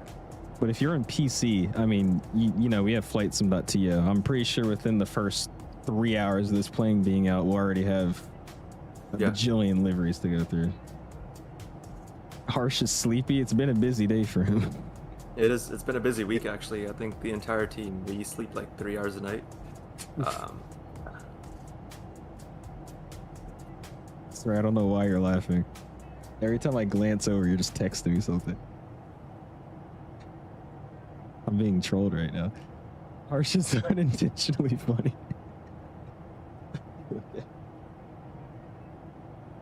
Harsh is falling asleep over there. He just looks unbothered as he should. Told you we had to pick a short leg, dude. Let's see. Is this one too long? It's an hour and 30 no, you're minutes. good. You're Got good. about another 40 minutes to go. That's good. Poor Mike on the dev side. Yeah. Uh-oh. There we go. Harsh is texting the Huzz. Oh, Mike's in The here. husband Mike. Oh, I'm not going to ask about what y'all got going on. Never mind. I cannot wait for the Hughes by Horizon JetBlue pack. Dude. I mean, that's cool, but, you know, Delta, I mean, you know, Silky, if you're watching, you know, I wouldn't mind a Delta livery. Just happened to be bored one day. I'm gonna get the Synaptic 220 after I get back from Italy. Yeah, of course you are, bro. You have to. I'm telling you, I think I honestly see this aircraft being like the one of the big four you see on VATSIM. I feel like the big four is like the 777, the 73, the A320, and then now the 220. I think that's probably going to be the big four you see now. Is the Lex page performance issue fixed? Yes, it is. I think they fixed that a while ago now. Yeah. So any performance hits you see now are just the base aircraft performance, which we're improving upon. So. Reese has some great routes though. Been reading a lot about where they fly recently. You're gonna make a video on them. Shout out to Nolan, by the way. If you guys don't know Nolan, check out his YouTube channel. He's awesome. I've said it before. He's the guy you go to when you need something to watch while you're eating. He's that level. Okay, that's a different type of level of YouTube right there. Check him out. Bro, just sit in the cockpit where your frames are buns. Not that bad. They're not good. They're not that bad. Let me live with my frames, please. Is this the release candidate version? Yeah, basically. There you go. What's up, Darius? How you doing, man? I saw you were in Atlanta the other day. How was that? Oh, did you actually? I haven't even seen it yet, Nolan. Okay, cool. I gotta check it out then. You're gonna be the king of Charleston? Yeah, I know you're only gonna fly Breeze since you live in Charleston. Do they have animated window shades and overhead bins? They do. I'll show you. They actually have another thing too. I don't think I've seen this before, honestly, but tray tables. Got tray tables, got the windows, and then we've got overhead bins. All very accurate. I was on a 220 like, what, 3 days ago now? 2 days ago now? Pretty accurate. I do enjoy it. And then obviously, again, this is the default liveries with it. But I'm pretty sure you'll see custom cabins and everything with hues and whatnot when they come out with some. I think you just got asked through Super Chat for you got a donation asking for the vertical mode explanation. I appreciate it, Kerry, with the $5 bomb. Yeah, he said, Harsh, can you explain the vertical modes for someone who's used to Boeing/Airbus vertical modes for dummies? Appreciate you for the $5 bomb. Just crop up in front of the glare shield, I could talk about it. Yes.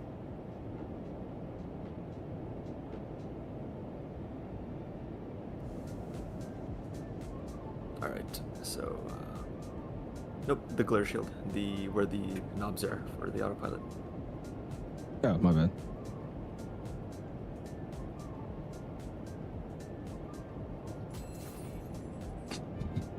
Right. Right here. All right, so as you see, like it's a very Embraer / Boeing style FCP. You've got like modes like heading, nav, VNAV, FLC, alt, VS, FPA. So it's very different from, let's say, the A320 or other Airbus aircraft. So the way it works is right now we're on VNAV and we are on VALT. So basically what the VNAV system does, it controls each one of these pitch modes. And so for example, you could be on alt or FLC or like FPA, vertical speed, which would be VS. And all of those would do their specified modes. Like FPA would put you at a certain FPA climber descent. Vertical speed would put you at a certain vertical speed climber descent. And FLC obviously is like open climb or like an Airbus or like flight level change on a Boeing. So what VNAV does, it puts a V in front of each one of these modes and follows each one of them according to the constraints in your flight plan. So if you look at the VSD, we're gonna have different constraints on the descent. And if we're just on FLC, it's gonna obviously blow through all of those to get to your desired altitude. Whereas if you're on VPAT, which is a descent managed mode, that will follow all the constraints, slow down, level off as needed. As you can see, I think this one, we have a very narrow path in between the constraints, so we're just sliding right through in between. But for example, on climb, we run VFLC, like it follows the climb restrictions per the VNAV system. Same with the LNAV, right? The LNAV is very conventional, like any other Boeing or Airbus aircraft, follows each leg type accurately, etc. And the other non-managed mode is heading. You can obviously select your heading knob and move it as per how you usually would. There's no such thing as like pushing in or pulling out for managed or like open as like an Airbus aircraft. So it is very different. I would say it's very similar to like a Boeing, and you guys are gonna probably share the same sentiment when you try the plane out for yourself. Don't laugh, Als. I'm really trying not to. The whole time when you're explaining that, apparently we're getting married, and 𝐢𝐻𝐻𝐻 is going to be the officiate. For $5, he's your. I guess Brian Yeah. is going to be the bridesman.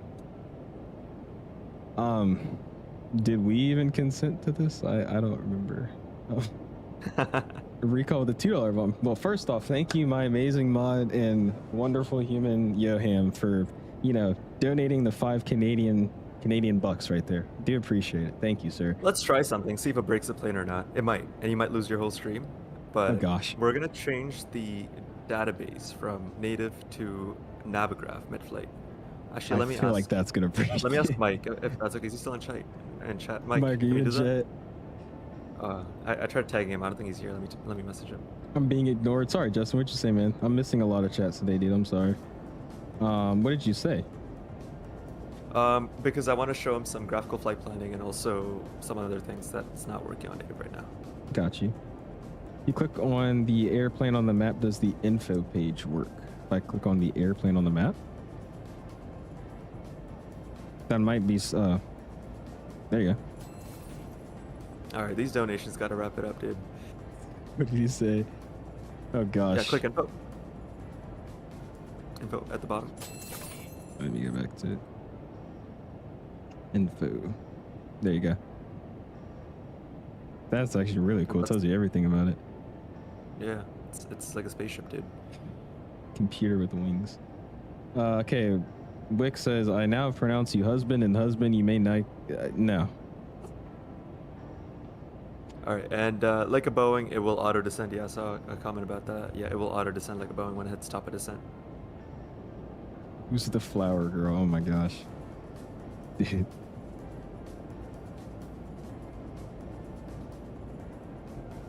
Did you leave the landing gear down for that long? I did, Ace. I did. I thought I clicked the landing gear button and I didn't. And I didn't even pay attention to see if it went up or not. So yes, I left it down. So you're gonna go over to the MKP. You're gonna press menu, just like how we did at the start. And you're gonna press data and the data load. Okay. And what do you see?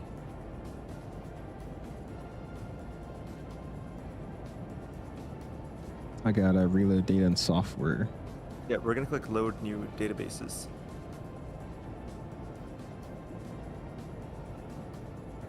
So I click on reload data and software. No, load new databases. Oh, I see it. Sorry. At the top. Yeah. There you go. And then The you're Navigraph gonna, one. yeah, click that and install it. Cool. That looks official. What the heck? That's really, really cool. Yeah.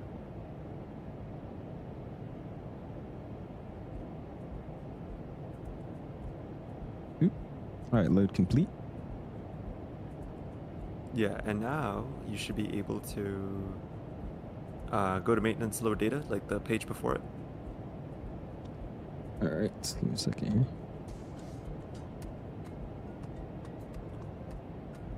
All right, so where am I going? Back to data and then data load. Okay, data and data load. Menu, data, and data load. And then reload data and And- software. Yeah. And do I select Navigraph, I'm guessing? Yep. Yep. Start load.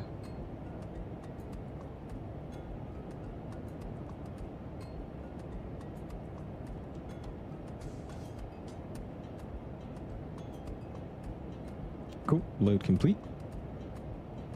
And now you can go to your FMS page, look at DBase, and it should say Navigraph instead of native.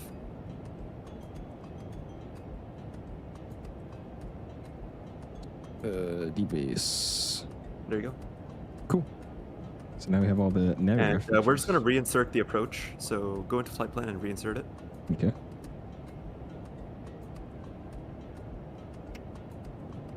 So can I literally just click done again? Or no, I'm gonna have to. Yeah. Yeah, just do all of this. CV vectors.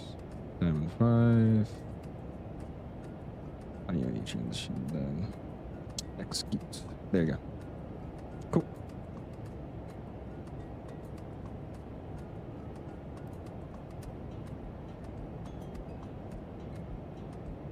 Amazing. And now, what you can essentially do is now if you click on one of the waypoints on the screen, you should see a menu pop up for one of them. Like click on something like on the navigation display. There you go.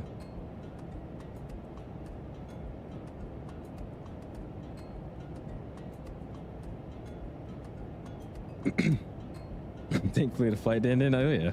That's actually cool. It works like that though. And you can click info, you can probe the waypoint, or you could put a hold right on top of it. You could do a crossing.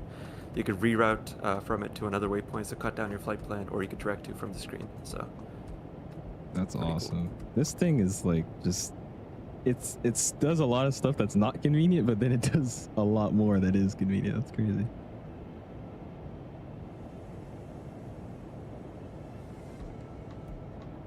Does this plane support RTAs?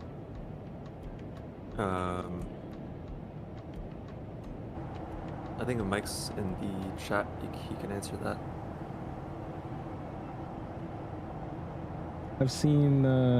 I've not seen it on other streams. Is the approach annunciator on the PFD missing on RNAV approaches?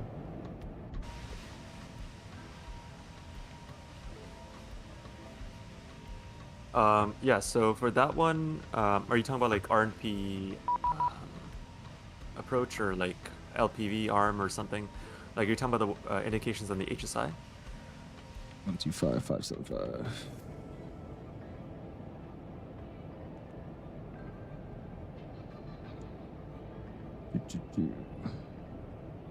Let's see, I wonder if we can actually do this here.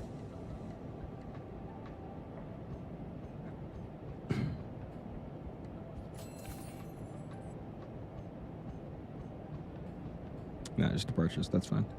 All right, let's go Dune. And let's go 125.575. You can also switch the frequency selection to 25 instead of 8.33, and that way you can scroll faster. Where do I do that? And the CNS page, right where you were.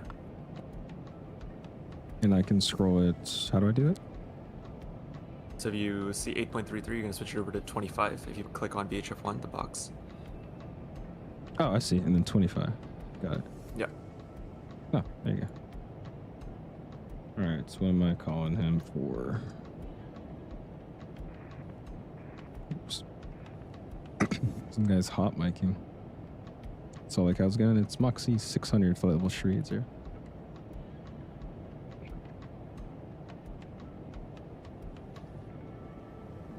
Dave with the $20 bomb says, here's for the fun stream showing off your view of the 220 in collaboration with Horace.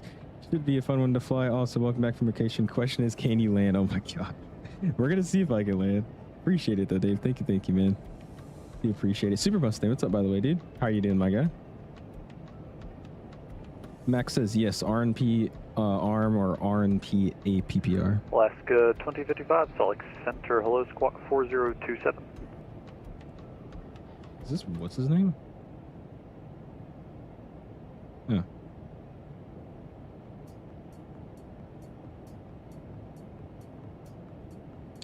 What's up, Tay? Says, do me a favor and tell Harsh fantastic work from him and the team. Absolute masterpiece.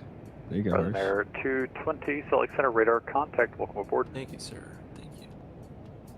Horizon Air 220, climb and maintain flight level 300. Just ignore me. I'm gonna see if I can get him back. Alaska 2, or correction, Alaska 2055, your radar contact. Say altitude passing again for me.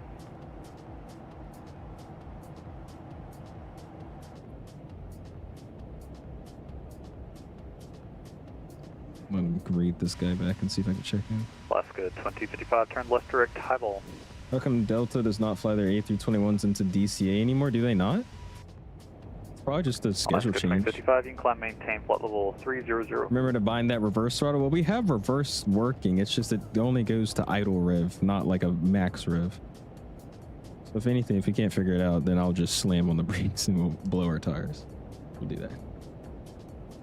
How's the flight model feel out? It's really good. I mean, it's a fly-by-wire aircraft. So it's not really gonna feel super heavy on the controls. It's very delicate and light with like gentle inputs needed. I think that's the biggest thing everybody noticed at Expo too. It's a very sensitive airplane to fly. Salt Lake Moxie 600. Moxie So the engine 600, blades is just not in common, time. Contact LA Center now, really good for MSFS. 126.5. So we use a MSFS 24 shader 1652 material Moxie 600. See? on the blades, which is 24 only. So you don't get this engine blade and spinner on 2020. But yeah, it like accurately blends the blades at the right angles, and the way the light bleeds into it, it's like it's a 3D. It's basically 3D, right? Like it's not. There's no 2D spinning texture in place there. So. At United 1234, I need you to read that back, and then I need you to squawk Do you have a curve for your 1520. stick? I do. I can show you the settings that I'm using. It's the same I use for the A320 though as well. And then descent of 18. What airlines fly the 220? Basically, almost all of them at this point. There's Delta. Well, that's a lie. Not almost all of them, but there's Delta. There's JetBlue, Breeze, Air Baltic, Air France, Air Canada. There's a lot. You'll definitely have an endless amount of routes you can fly around the world with this aircraft. No, it does not have the frame gen spinner bug on DLSS frame gen. No. I can't verify for FSR. I have not tried FSR. Center, this is Coast 3324 at 10,000 feet.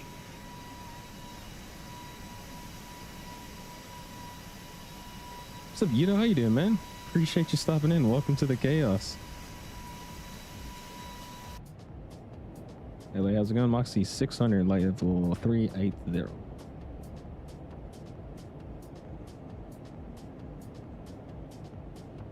Moxie 600, LA Center, where you at?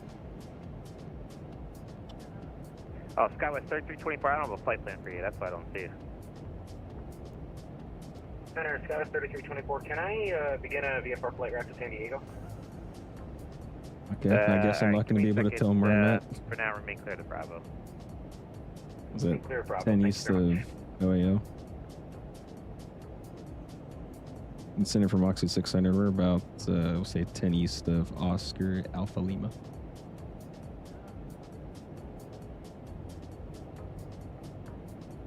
Oh, okay, that's why, Moxie 600, try, oh, okay, He texted me too. 132.2, 32.2. Yeah, Salt Lake just gave us a text that said they sent us to the wrong one. 32-2 for Moxie 600, have a good one. Hey, have a good night. 32-2. Yeah, that guy texted me the second as I called in. He's like, hey, I sent you to the wrong guy. All right, 132.2. Stand by on that, please. Controller coordination in progress. Stand by, please. Everybody stand by. Southwest. All right, cool. Well, at least we're showing you guys how to switch frequencies. 32.2 is set. Let's go back to map. Oakland, Moxie 600, level 380. Moxie 600, Oakland Center, roger. There we go, finally. We're good. Lisa 2312, contact NorCal Approach. Yo, I was with Hoppy. It's it's 8 cars, right? I believe. So it's basically you can log into it once you make an account. And what I really just use it for is like pulling up weather information for airports and importing it into your screens, or just sending messages through your ACAR system in the aircraft to other airplanes, especially on VATSIM. But it's just an ACAR's system software per se. That setting the throttle using throttle 1 and throttle 2 axes. We tried 2 different profiles and I couldn't get it to work just exactly. So I'm just gonna have to mess with it. 155 TOD. I don't think it's an airplane thing though, because it's when it comes to using the wing throttle with a lot of different aircraft type, it gets quirky just because of the way it senses it in the sim. So I just have to mess around with it and figure out what it's gonna be. San Francisco altimeter is 29908. Is that Mark? Oh gosh, Mark's flying in.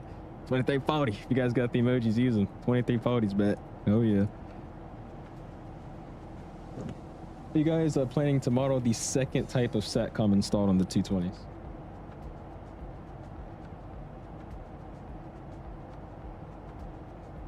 I'm sorry, what was that?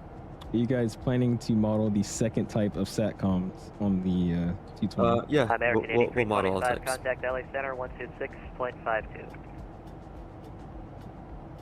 126.52, American. The aviation's performance looks terrible. It started off so great, and then as my stream went on, my performance is starting to degrade. I thought I fixed my sim issues, and I obviously haven't. So that's just that.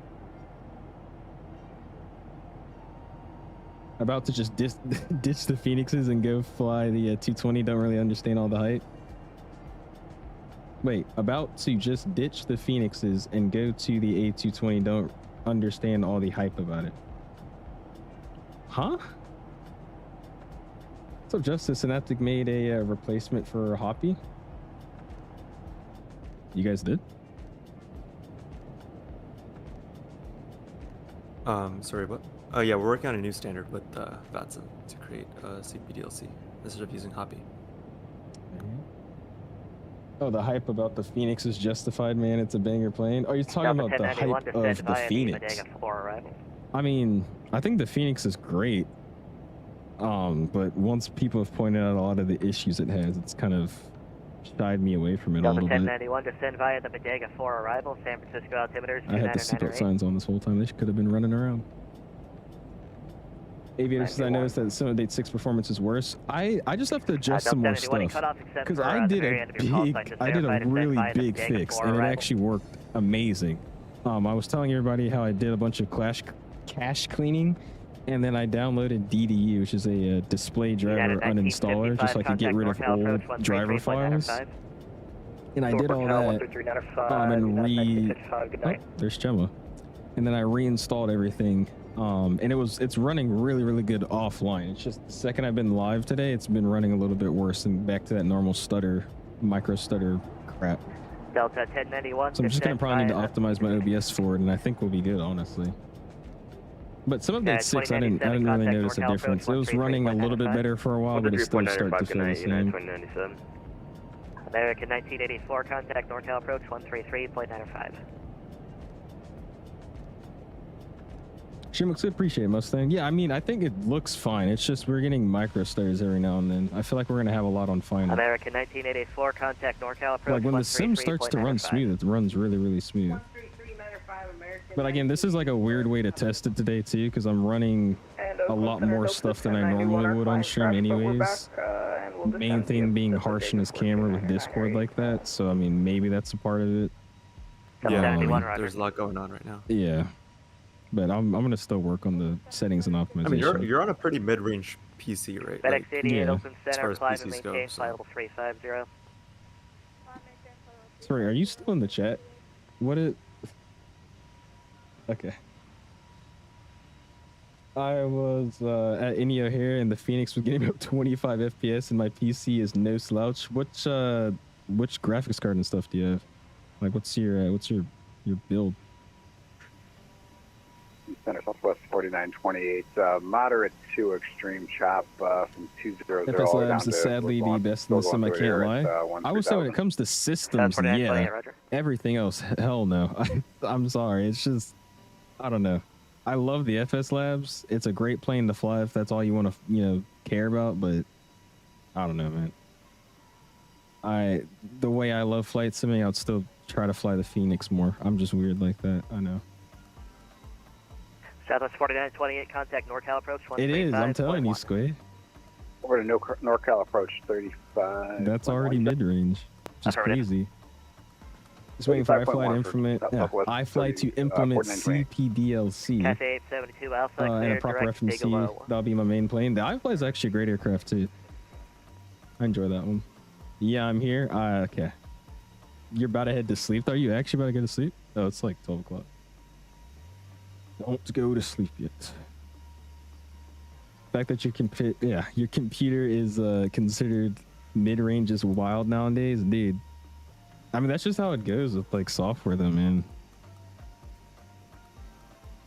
But then I'm thinking about it too, like I basically built this build to what it is now when I moved up here, and that was about 2 years ago, almost 3 years ago now. So, it has been some time. But yeah, for it to be mid-range in 3 years is kind of crazy. This was, I mean, it's never been like a top range PC, but it's definitely never been, you know, the best of the best. What's hard about the FS Labs? What do you mean what's hard about it? Evening Delta 2955. Oh, because he said it's an IQ test. It's just because it's different than a lot of airplanes, and they have a lot of stuff simulated that the Phoenix doesn't. So if you're used to flying an Airbus a certain way, you kind of have to relearn it a little bit to fly the FS Labs. 390 about 30 miles. Also, especially when it I'm comes not to even trying to loading. glaze, but that design is just something else. Star 26 Open Center, radar FS Labs? contact, squawk 32. No, it's a 220. I was like, what? I was just looking at the screen. I was like, no, not the... It's a pretty airplane. What route are you on right now? What's up, right, man? We are doing Provo to San Francisco with the Breeze A220. Delta 902, contact NorCal approach 133.95. Appreciate it, sir. Thank you. Alright, NorCal 123.95, and we can confirm the moderate chop here. 9800 X3D and a 5070, really? Okay, yeah, so you should be running no issue. Yeah, if I get another build, it's gonna be, you know, it's gonna be something beefy. We're gonna have the beefy build. I don't want to get like a slight upgrade. I gotta go all the way. 220 looks like a 787 and a 320. It really does. I don't know. It's like a lot of things actually. It's like a 787, a 320. I'm getting a 350, a bit of a 𝐂𝐸 vibe with the winglet. It's a lot of stuff going on with it. My 4070 really struggles with any good scenery. I swear mine never used to struggle like that, but now it does. All the time. Like another 15 minutes or so. Took a serious hit to my ego when my 3080 and 5900X had to run medium settings. Yeah. Does terrain render on the VSD? For the 220 harsh. The terrain radar does not render on the VSD right now. That's going to be after the fact, simply because the way we've done the current terrain map and we understand like terrain on VSD is like the terrain slice that's like computed along your flight path, and since we're doing like terrain stuff externally, we're probably going to have to bundle it into that somehow. So it's going to take some extra work. Descend via the Oaks 3 arrival, the Oakland altimeter 29er. And I saw a question. It's like, how do we get the terrain map that's not in the marketplace? So you'll be able to get it right off our website from our docs or from the AnyBuilds forums as well. Mark says, "Is this Tyler talk?" Okay. Brandon says, "Check screenshots." Not today, man. There's a lot more stuff going on than we usually do on our stream, so we don't really have the time for the screenshots today, my guy. Honestly, love how the nose looks on the 787 and the 220. I'm a big fan of the round Airbus noses, so I like any Airbus nose. And I think the Boeing noses I like are really just the 737s. Every other plane kind of looks weird to me. Even the 777, the nose looks, it's like aggressive, but it just looks awkward. Delta 2955, FedEx Tequila. Mike says, writing the docs for the map installation now soon.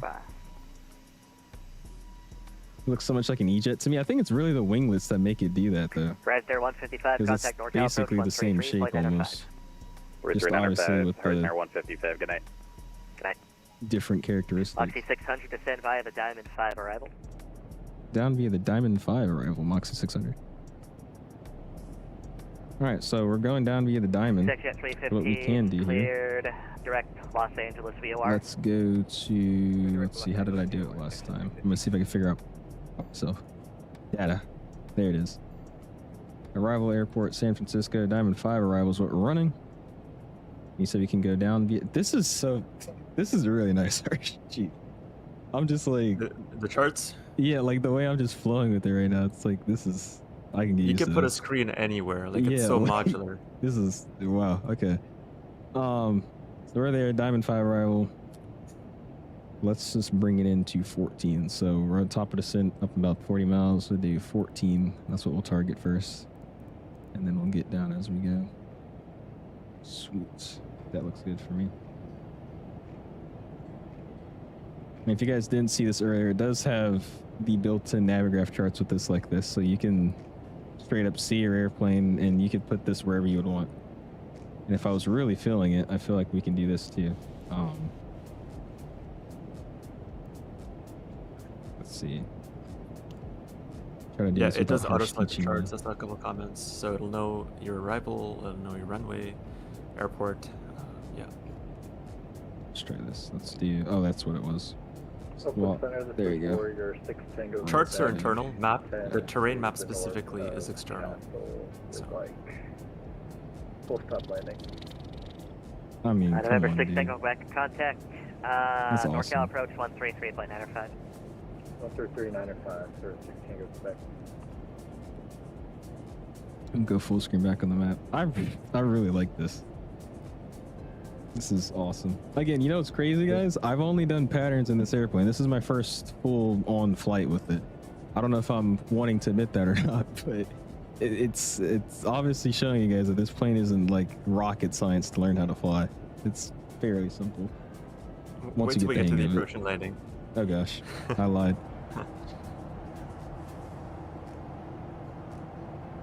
So we will need the external application Navigraph to get those charts on the screen. I believe so. I don't know if they use the default ones as well. Do you guys include with the default ones for the sim? So the default Lido charts are on the EFB. There you go.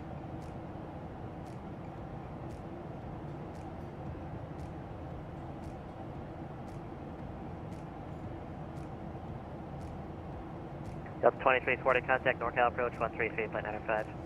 Alright, over to NorCal approach, Delta 2340. 2340. You guys have them use them. 2340. What's up, Element? How you doing, man? Appreciate you stopping in.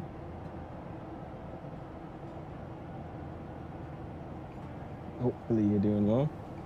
Do auto brakes max. Hear me out. Oh man. So we just need to link up our Navigraph exactly. So it's just like basically the way it's on every other plane. You just click onto your settings, import your ID, or just click the link to let it pop out and let you accept the Navigraph connection, and it just works from there. San Francisco, altimeter Or you can scan your 2998. from the screens directly. It's the ETA for the arrival into San Francisco. I used to have my overlay on, but it stopped working, obviously. Sorry about that. We have another 18 minutes. We're starting our descent here shortly. So about another 18 minutes until we get into San Fran. Apparently this is when it's gonna really kick me. We'll see. What are some negatives of this plane, and be straight up? I haven't really flown it enough realistically to give negatives. I don't know. The second I find one, I'll tell y'all, because I don't filter a lot of stuff. But I mean, honestly, I don't really have any right now. Nothing that Quade's comes to funny. He's mind. like, dude, ask the negative of the plane on a dev stream. I mean, if there's negatives, you could say it. I personally don't mind. Yeah, I mean, I honestly don't have any right now. I mean, I'd personally say like one of the negatives is like, you know, slightly lower average FPS as he's getting right now. But then again, it could be some other factors as well. But yeah. That's why I didn't say that, because it's every plane at this point. No matter what I fly, it's always like this. I haven't seen any other aircraft that give Delta you a 1091, open in contact browser NorCal button, approach but we do 133, that. flight 905. Is there not another one that does that? I feel like I've seen it before, but maybe not. But yeah, they do have that. You click it, open in browser, it pops it up, and you just hit accept or allow. Yeah. You know, Sim Update 6, I'm not, Kato. We're on the stable Sim Update 5. How are the flap sounds? They're kind of quiet. The A220's flaps aren't really that loud, but I'll show you. So there's no such thing as a flap sound on the 220. It's a PTU sound. The flaps themselves don't actually make any noise. The slats have a noise, but the flaps don't. Did not know that, actually. Harsh, how much would the license to hide the smart screen prompt cost? What's that? Would it, huh? I have no idea what that is. I don't either. How much has Harsh flown on the 220 IRO? I'm not a 220 pilot in real life. I think they mean just as a passenger. Oh, yeah, plenty times on ACA. Canada, Being sick and tired. What are y'all talking about? I'm missing everything you're talking about with Element. When is it dropping? Is there an FAQ with this information by chance? How much, where to buy? Is it available for Flight SMX? Element, if you go to your local 7-Eleven, you buy 3 packs of Cheetos. The worker will tell you everything you need to know. Try it out. It hasn't been patched. That method hasn't been patched. Does the 220 have the thing where it announces what runway? Oh, the RAS? I don't think it does, no. We don't have RAS on this. Cathay 872 Alpha, I saw the one as the egress nose coming down on touchdown, realistic. To an extent, yes, but it is overdone simply because of the wave of 2 in the auto brakes. So we realize it's a little too strong, so we'll be turning it down and adjusting it a bit for patch 1. Yeah. So if you want to get a really buttery landing today, keep the auto brakes off. Keep the auto brakes off, okay. Yep. VROS will probably plug into it. Yeah, I was about to say, you could just use VROS if that's really something you're into. I'm personally not a fan. Do you guys like ROS? I'm not a fan of it, actually. I don't know why. The A220 has a built-in ROS system called SMS, runway management system? SMS, yeah. Surface management system. And that one will call out runway enunciations on the PFD and things like that as well. So maybe down the line we'll have that.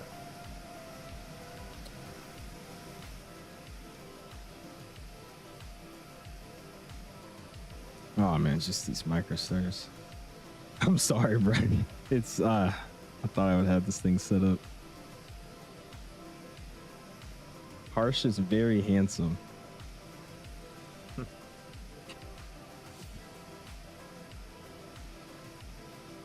But it will call out on taxiway, runway mismatch.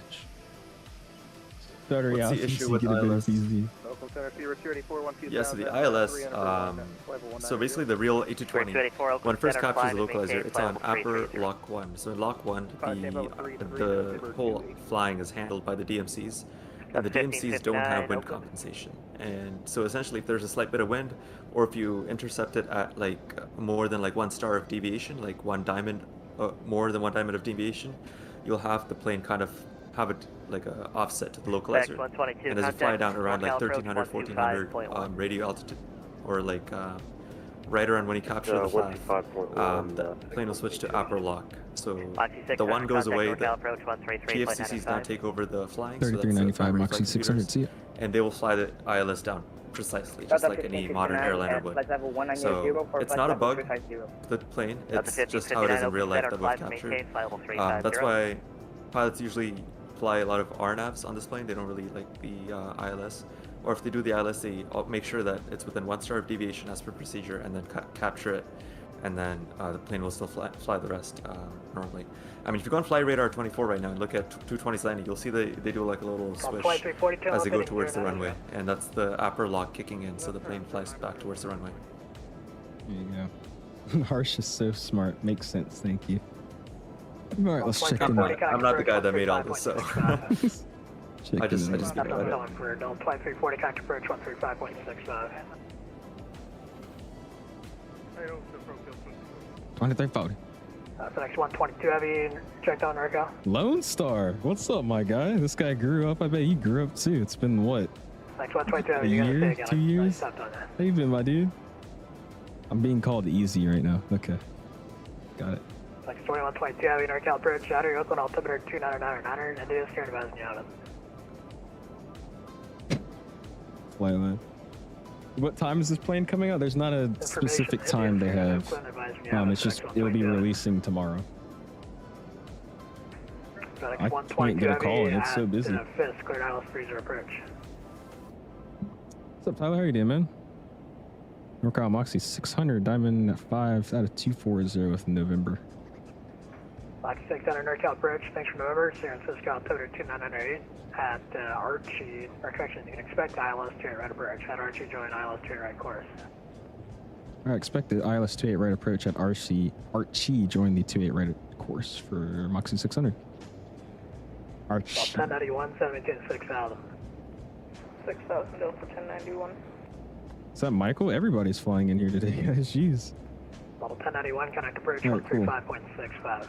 Let's go ahead and do this then. So we can join the course from Archie, so we're gonna go Archie. Let's see if I can figure out how to do this on the map. Maybe I will. Don't tell me. I'm gonna see if I can embarrass myself. SoCal, 6 Tango, Quebec, Hey. clear runway 31. This one. Archer 6, Tango, Quebec. So you're going to go to parking now, you said? If not, it's actually be Alpha parking. Alpha to parking, 6 Tango, Quebec. Okay, I'm not doing all that. I take it. I give up. Let's go. Boom. And throw it here. And accept. And there you go. Do it the easy way. What are you trying to do? Are you trying to make them connect? Yeah, I was trying to make them connect on the map, but I gave up. So what you do first is you click on Archie, or well, you don't do it on the FMS. Let's try it on the screen. So cancel it. Oh, I already Just did. clear it on the scratch pad. I already did it. I'm sorry. No, it's okay. You can cancel it. Oh, your stream's delayed. Yeah. That's why. Okay, no worries. Okay.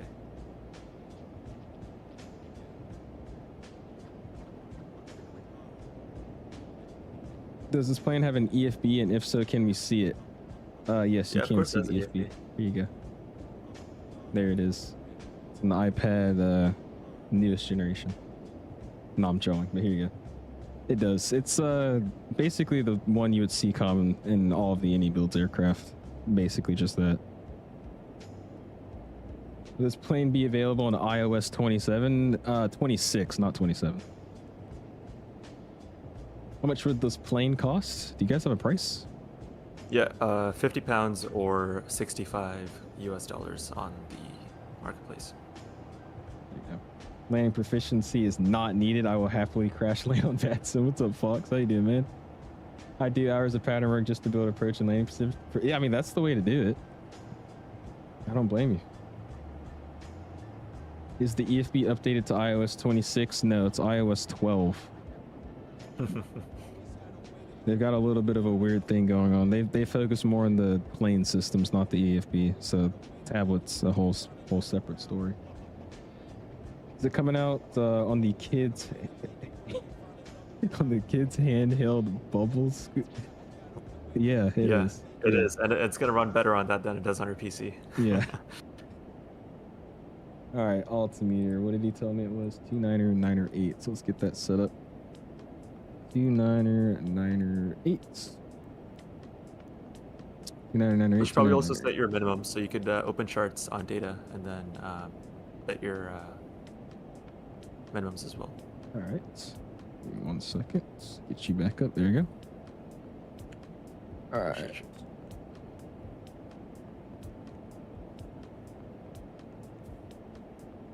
Let's see. Trying to remember where my minimums are at. Is it's going to be throw this one over. We're gonna do where are our minimums at? So if you go to the tune menu on the right side. So it is tune menu. Okay. Nope. Tune menu on the right side, and then Barrow Rad. You can switch that over, and then. Yeah. I mean, you probably did it correctly. I just can't see. No, I haven't done anything. Oh, tune menu, and then PFD/nav, and there it you're is. gonna go over to Barrow or Rad. Cool. I was like, I knew it was in that. I just couldn't find it. All right, arrival San Francisco. We're throwing it in for the ILS-28 right. Might get switched to left. We'll see. Hope not. What are we rocking with today? 213. Got Get it. that thrown in.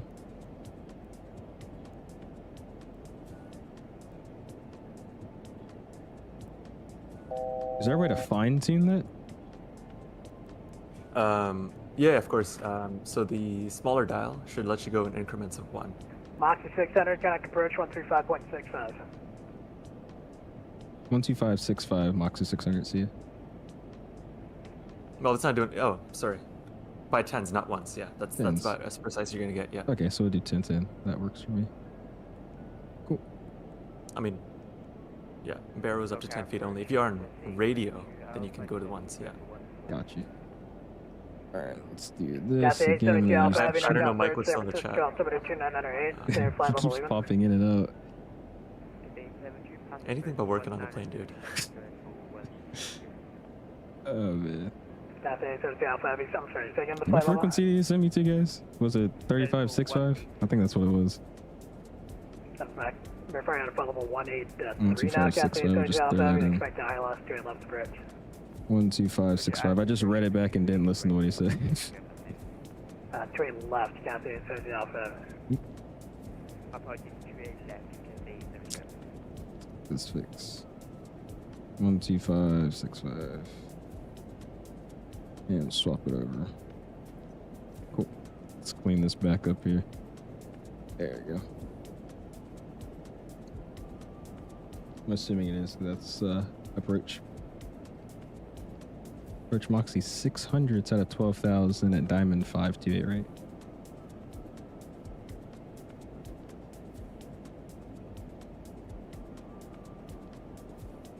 No, 13565, not 25. Oops. Fix that real quick. 13565. There you go. That sounds about right. Switch it over. Cool. And what do we got for our info? Has it changed? San Francisco still running November. Cool. Will this run on my iPhone 16 Pro Max? 1000. Diamond 5 think so, Rhino right? 2 right transition with November. Apple Oh, it didn't Watch. switch over. Everybody's asking all sorts of questions today. You're struggling to get this frequency, guys. There you go. Is it because you switched to 2.5? No, I kept no, you're good. misclicking buttons the whole time. All right, try this again. Bro, how's it going? It's Moxie 600 out of 10,000. Diamond 5 2 right transition with November. Moxie 600, There we NorCal go. approach. Thanks for November at Archie. There is no cleared shortcut ILS runway 28, presently right? on the 220. Archie cleared ILS 28, right. Moxie 600. All right, let's get these guys. Oh, I never turned them off. Oh, boy. Oh, well. All right. I need it to look like they were still on. Seatbelt signs can come on, too. Cool. All right, so here we go for this arrival. Throw it all the way down. You remember asked, how's a CRG Plus? What's up, Matt? He flies the CRJ in real life, so that's all he cares about. Is the Cool. CRJ. All right, let's go back to, we want data. Throw this up for arrival, San Francisco. We want this guy here. And I guess Harsh can walk us through. Yeah, of course. I just got an ad, surprisingly. Oh, no. So, all right, what are we trying to do here? Just prep for the approach? Yep, just normal ILS approach.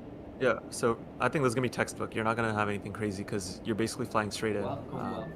I'll tell you when to arm approach, and you're going to go into checklist, and then I think you're going to start doing your approach checklist to start.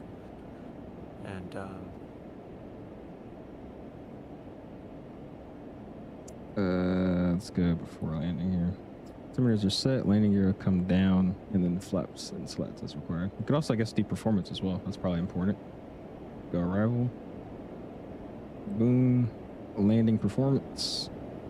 yeah, click arrival, and then if you're trying to land with auto throttle, you're going to put like 5 knots just to compensate for like delays from the engine spools and just how crap the auto throttle is on the real plane. Okay. And just for like wind comp essentially. You don't even need to use the page don't? for this because the systems compute them all right Okay. away. So your flap speeds are already there. Don't worry about it. Oh, yeah, okay. And then I guess plus 5 knots, you said? Yeah, +5 on. You could do flaps 4 because it's a long runway, or Okay. flap 5. It's up to you. You flap 4. And so what do we got on the temps? 19. Throw that in. 19. Boom. 29er, 9er, 8s. 29er, 9er, 8s. Sweet. Set speeds. And then I guess just to intercept, it's just straightforward and normal, so just approach. Well, you got to put the formatting correctly. 2 9er 9er 9 dot with the dot. Oh, shoot. Yeah, I just saw that. Yeah. 9er, 9er, 8. There you go. The approach here.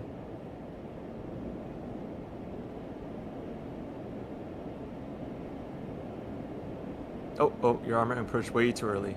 remember what I said? We started at 1 dot of deviation. 1 dot from the center. deviation. Okay. Yeah. Yeah. So we take it off, put it back on nav. We're on There you nav. It's just how real procedures are, just because of the ILS system of the 220. Yeah, I got you. I mean, obviously you can. It's not gonna hurt too much, but your deviation at upper lock 1 is probably gonna be a little higher than you expect.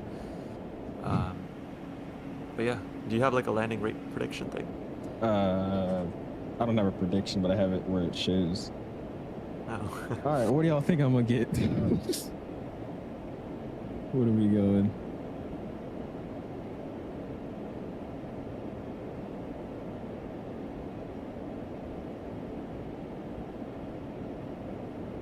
Lights. Quarter. Get that thrown up as well. 359, 564, 48. Okay, all right. 1500. Oh boy. Sorry, what are you talking about? Have you told Sir? She told you about YouTube Premium. Okay. I'm gonna warn you in advance. Your mans can't land for shit. Okay. You might just have to do an auto land at this point. Like, I don't think. I don't even want to try to land. I'm No, just you can't ruin your streak because at both expos you had a decent landing. Yeah, 25 like- and 26. Come on. So you see your plane's trying to target your flap 1 speed, and Yeah. you're still a little too fast. So we're gonna add a bit of spoilers. You see how it's like trying to bleed off the thing. So add some spoilers, and then.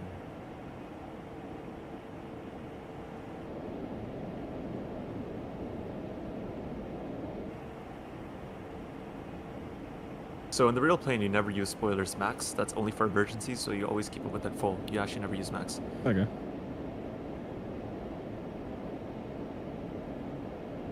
It's good. Now I have the actual thing for it too, so I'm kind of messing around with it. It's quite hard to land. It is a difficult aircraft to land. You know, just go easy on the controls and you'll be fine. So now you can arm approach. There you Press go. it now. Bang. There's your localizer. So see, no problem. You got the localizer, dude. Sweet. You're gonna have a bit of deviation because it is on lock 1, but you will Foxy see it 600, fine-tune contact San itself when it's Francisco still Tower on at 120.5. around Good day. 20.5, FAF is the Moxie final approach 600 fix. seat. It's marked on the VSD as Sit. FAF. So that's like before the feather, like the little triangle thing starts. Okay. 2500. Was it 20.5? 20.5, 1205. You still on Batsup? Yep, I've been running it this whole time with you. Efficiency. Alright, so we're coming in a bit quick. Is it going to slow down itself, or should I manually get it in? No, it's got it. Okay. Go flap 2. It's based on flaps, remember? It's not Okay. gonna slow you down first. Got so you, put flaps got 1 you. and and now you see your speed is gonna go down. There we go. Is it going to Moxie 600 ILS to 8, right? Moxie 600, hello, runway 28 right, clear to land. Straight right, clear to land, Moxie 600. And they're saying I shouldn't land with auto brakes. Should I land with auto brakes? No. Well, if you land with auto brakes, your nose is gonna come down pretty fast because the brakes grab on the second you touch down. Yeah, okay.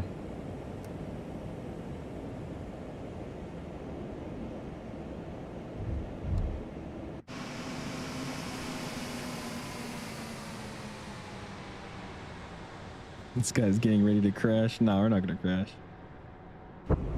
We're good. Spore should be back in there. Good. Alright. So you're doing flaps 5, right? Tower 155, Tango Bravo, contact Oakland Tower 127.2. Here we go. Contact Oakland Tower 155, Tango Bravo. After landing to go. Alright, what do y'all think we're gonna get here? Here we go. Really a go around unstable. Nah, we're good, we're good. There's no way you mess it up, right? Straight ahead. It's straight ahead on the ILS. Bravo, Foxtrot, cross, left there, Romeo When do 19. you switch nav source? Nav source is if Wait, left. your Yeah, FMS Bravo, has not Foxtrot. nav to nav transferred you to the ILS, and you nav source to go on the localizer directly. It's like forcing the nav frequency. That's terrible to fly by. Alright, I guess I'll just I'll fly it in myself here.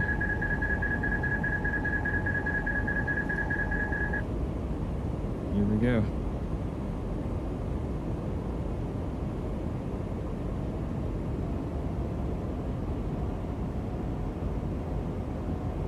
This nice, easy inputs. So, Tower, 1.1095, Bridge November, clearing to Phoenix.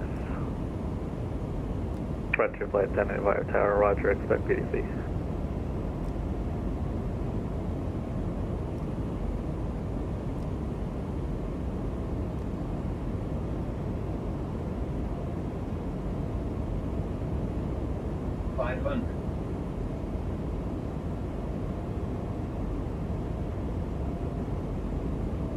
A little high, so I'm trying to keep that nose down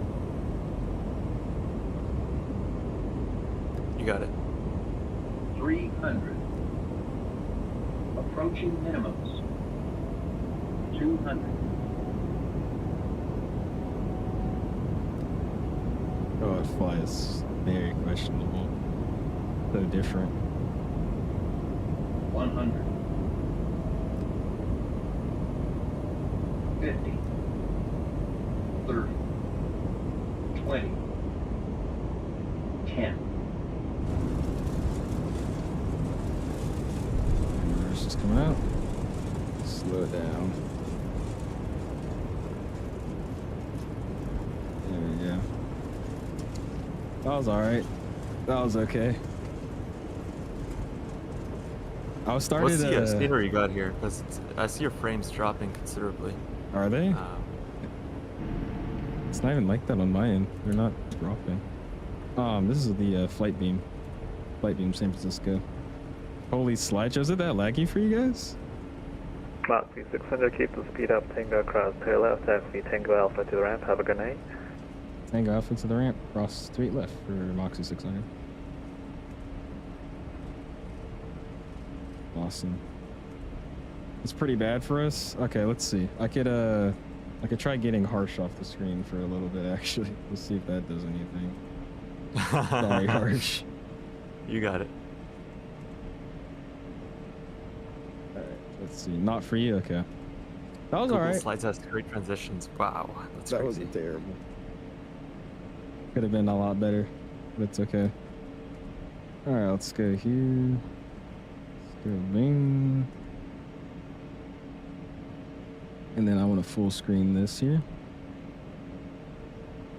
So we'll do that. Zoom it in. And I want just alpha to come straight in, so that's just the inner loop. Oh, it is really stuttering now. Jeez, there you go. Yeah, that's just my sim, man. That's not, it's not the plane by any means. It's 100% my sim. You just got to figure out how it's going to work a little bit better on stream. No, I don't think San Francisco's frames are bad at all. Like for me, this scenery ran really good when I was off stream. So I think it's just the way I'm having everything set up right now. All right, that looks good. I'm gonna start AP back up. Flaps are coming up, slats are coming up. We made it in. That was a negative 340 feet per minute. Nice. You know, that's right on the money. You got it. It's fine. Hey, it's okay. I mean, pilots will say the 220 is a hard plane to land in real life. Is it?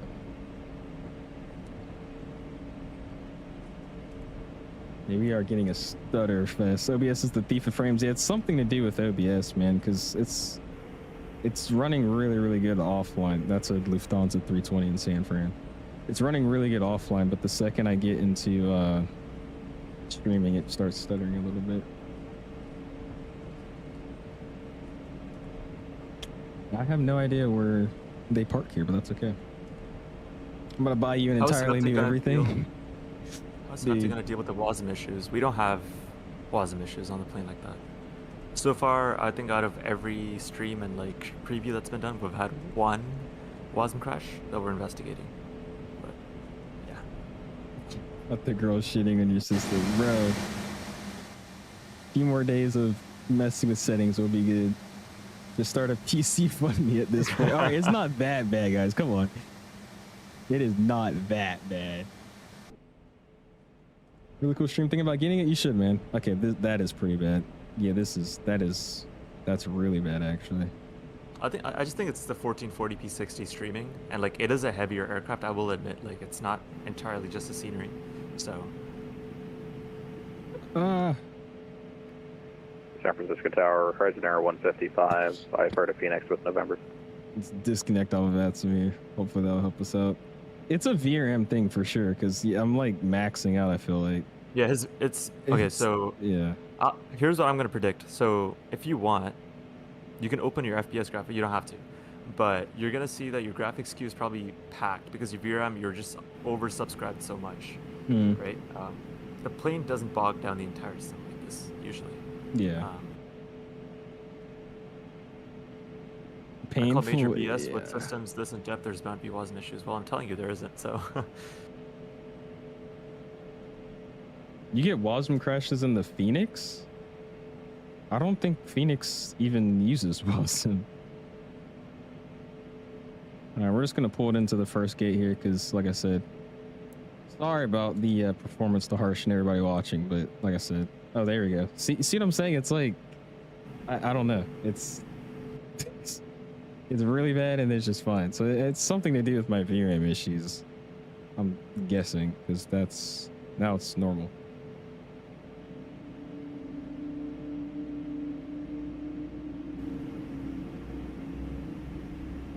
There we go, bring this thing in. Oh, there it goes again. Oh well. Ruined everybody's day, Schmish. Hey, I tried. I guess we'll have to get back at it again next time and see what we can do. Approach was okay though. I mean, I definitely came in weird on the pitch and I started pulling the Asiana. I was getting really low, so I yanked the nose back up and then plopped it back down. It was a little unstable, but we'll get better next time, man. All right, parking brakes can set. I'm just gonna leave the engines on for the replay. And what are you guys thinking, man? Finally coming out tomorrow. I'm excited. Landing rate was but hey, I mean, it was a normal, safe landing. I don't think it was anything too crazy. Let's see, what do we have on here? I'll get you guys this pulled up. Nice little flight. I think I gotta call it a night. So I'll thanks get you for back having up. me on here. Let's see. And yeah, dude, have fun with the replay and everything. Appreciate it. Well, everybody, say thank you to Harsh for helping us out here. Giving you guys some questions and answers and everything. And yeah, appreciate you being on with me, Harsh. Of course, dude. Enjoy the plane. To everybody that's checking out the plane this week, you know, we hope to see you flying with the 220. You know, there's a patch 1 coming for immediate issues that people will notice on release, and of course we're committed to improving the plane as time goes on. And yeah, it's gonna be a great journey. Thanks, guys. See you. And there he goes, folks. Yeah, sorry about the performance issues that we had, man. Like I said, you guys can definitely tell by now, it's not the airplanes we fly, it's my system. I don't know what has been going on, because like, see, now it's not bad again. Like I don't know, we'll figure it out. It's something to do with streaming, because I got it working offline, but now it's kind of just streaming, it's a little bit worse. But I mean, all in all, when I'm not streaming or running anything, the sim's running great with this aircraft, so I don't think you guys are going to have many performance issues with it.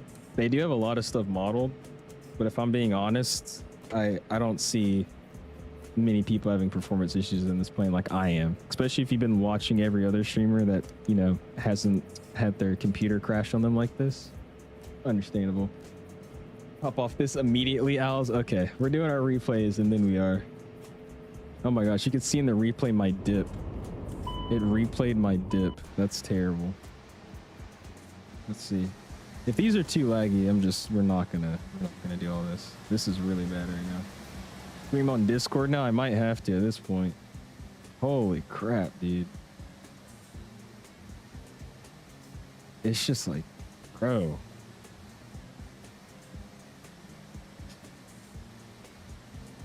You're running a 4070 Ti.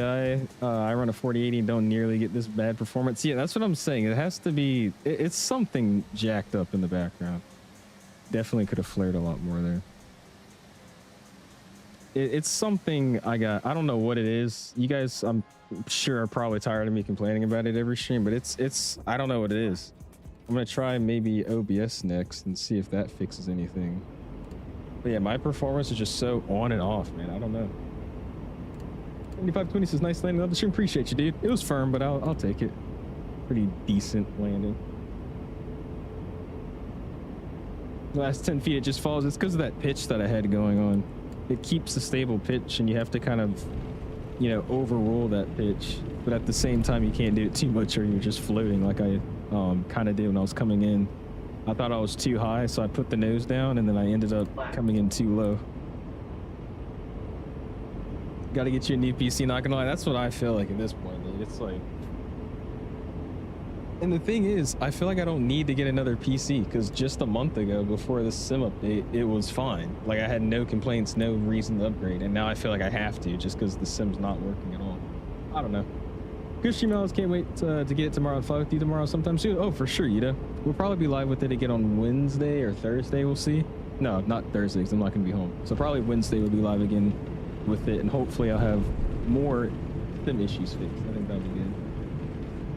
That too, it's like it doesn't even, not even really something I feel like doing right now when it comes to upgrading, because it's just so expensive.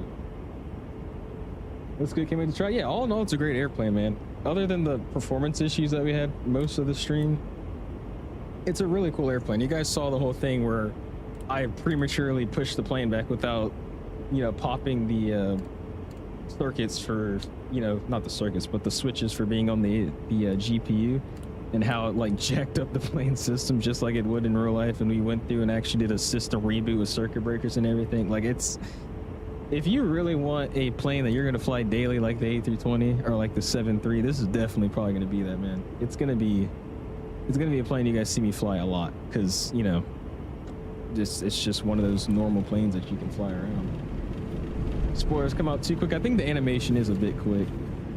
When I landed on it with it the other day, in real life, they didn't come up that fast. That might be something you can report to them. We'll all kind of put in our 2 cents to hope we get better. No, you're finna lose them for 2 months again? No, you're not. I was only gone for 2 weeks because I went to London and Paris. I've been out the country this whole time. Also, you at all modify the frame gen or DLSS within the SimCore files? I know some people may had issues using a custom NVIDIA profile. Maybe I'll have to change it, because I did update it and I'm using DLSS, like the newest files for it. But I put it on preset M. Maybe that's something. Maybe I should change the preset. I don't know. Let's see. Matt. Really? I don't. Okay, hold on. Maybe I'll look on a video that I have recorded, because I recorded all my landings and takeoffs. I'm gonna review the footage and I'll see. Here, we'll give you guys another view here. I'll do an outside view and I'll check out and see if that's what it is. But yeah, it probably is just a replay thing too. I don't have a payware replay system, so it's probably just recording it incorrectly too. Let's see. I'm actually curious though. I'm gonna look at my video that I made and see what it looked like.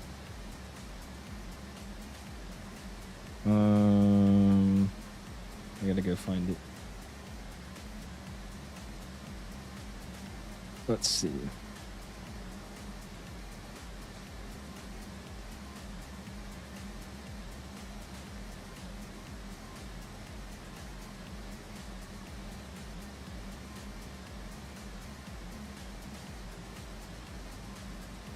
I mean, it's the replay is definitely bugging it. It's quick in real life, but it's not that fast. I think it's the replay.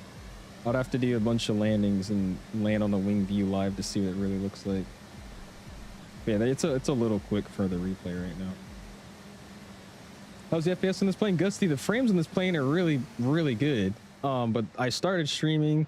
We got like another 35, 40 minutes into the stream, and the performance just started degrading. And now it's like I'm getting a mix of the performance is really good and then the performance is really bad. So it's my system, it's my PC, because everybody else streaming this plane's having no issues. So I don't think you guys are gonna have issues with performance in this plane. It's just my system's not. I don't know what to tell anybody at this point. You guys are probably tired of, you know, hearing me say it, but oh well. All right, let's get this outro playing, and we're gonna call it a night, man. Appreciate you guys all stopping in with me today. Honestly, again, that was my first full entire flight. I've done circuits before, but not like a full entire flight with full flight plan and all that. So this is my first time super honestly easy to set this thing up and get everything going. Cool plane, nice details.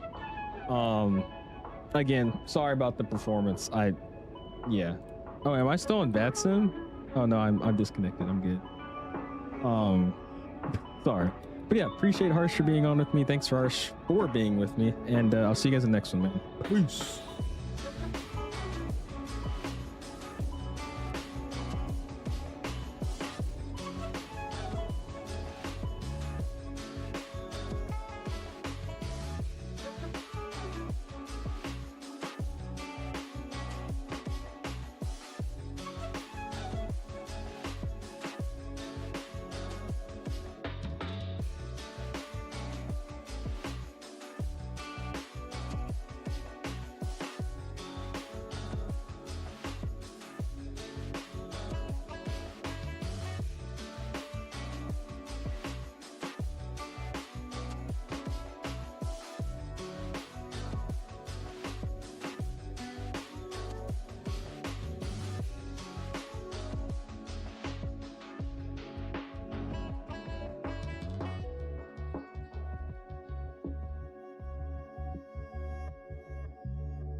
Thank you.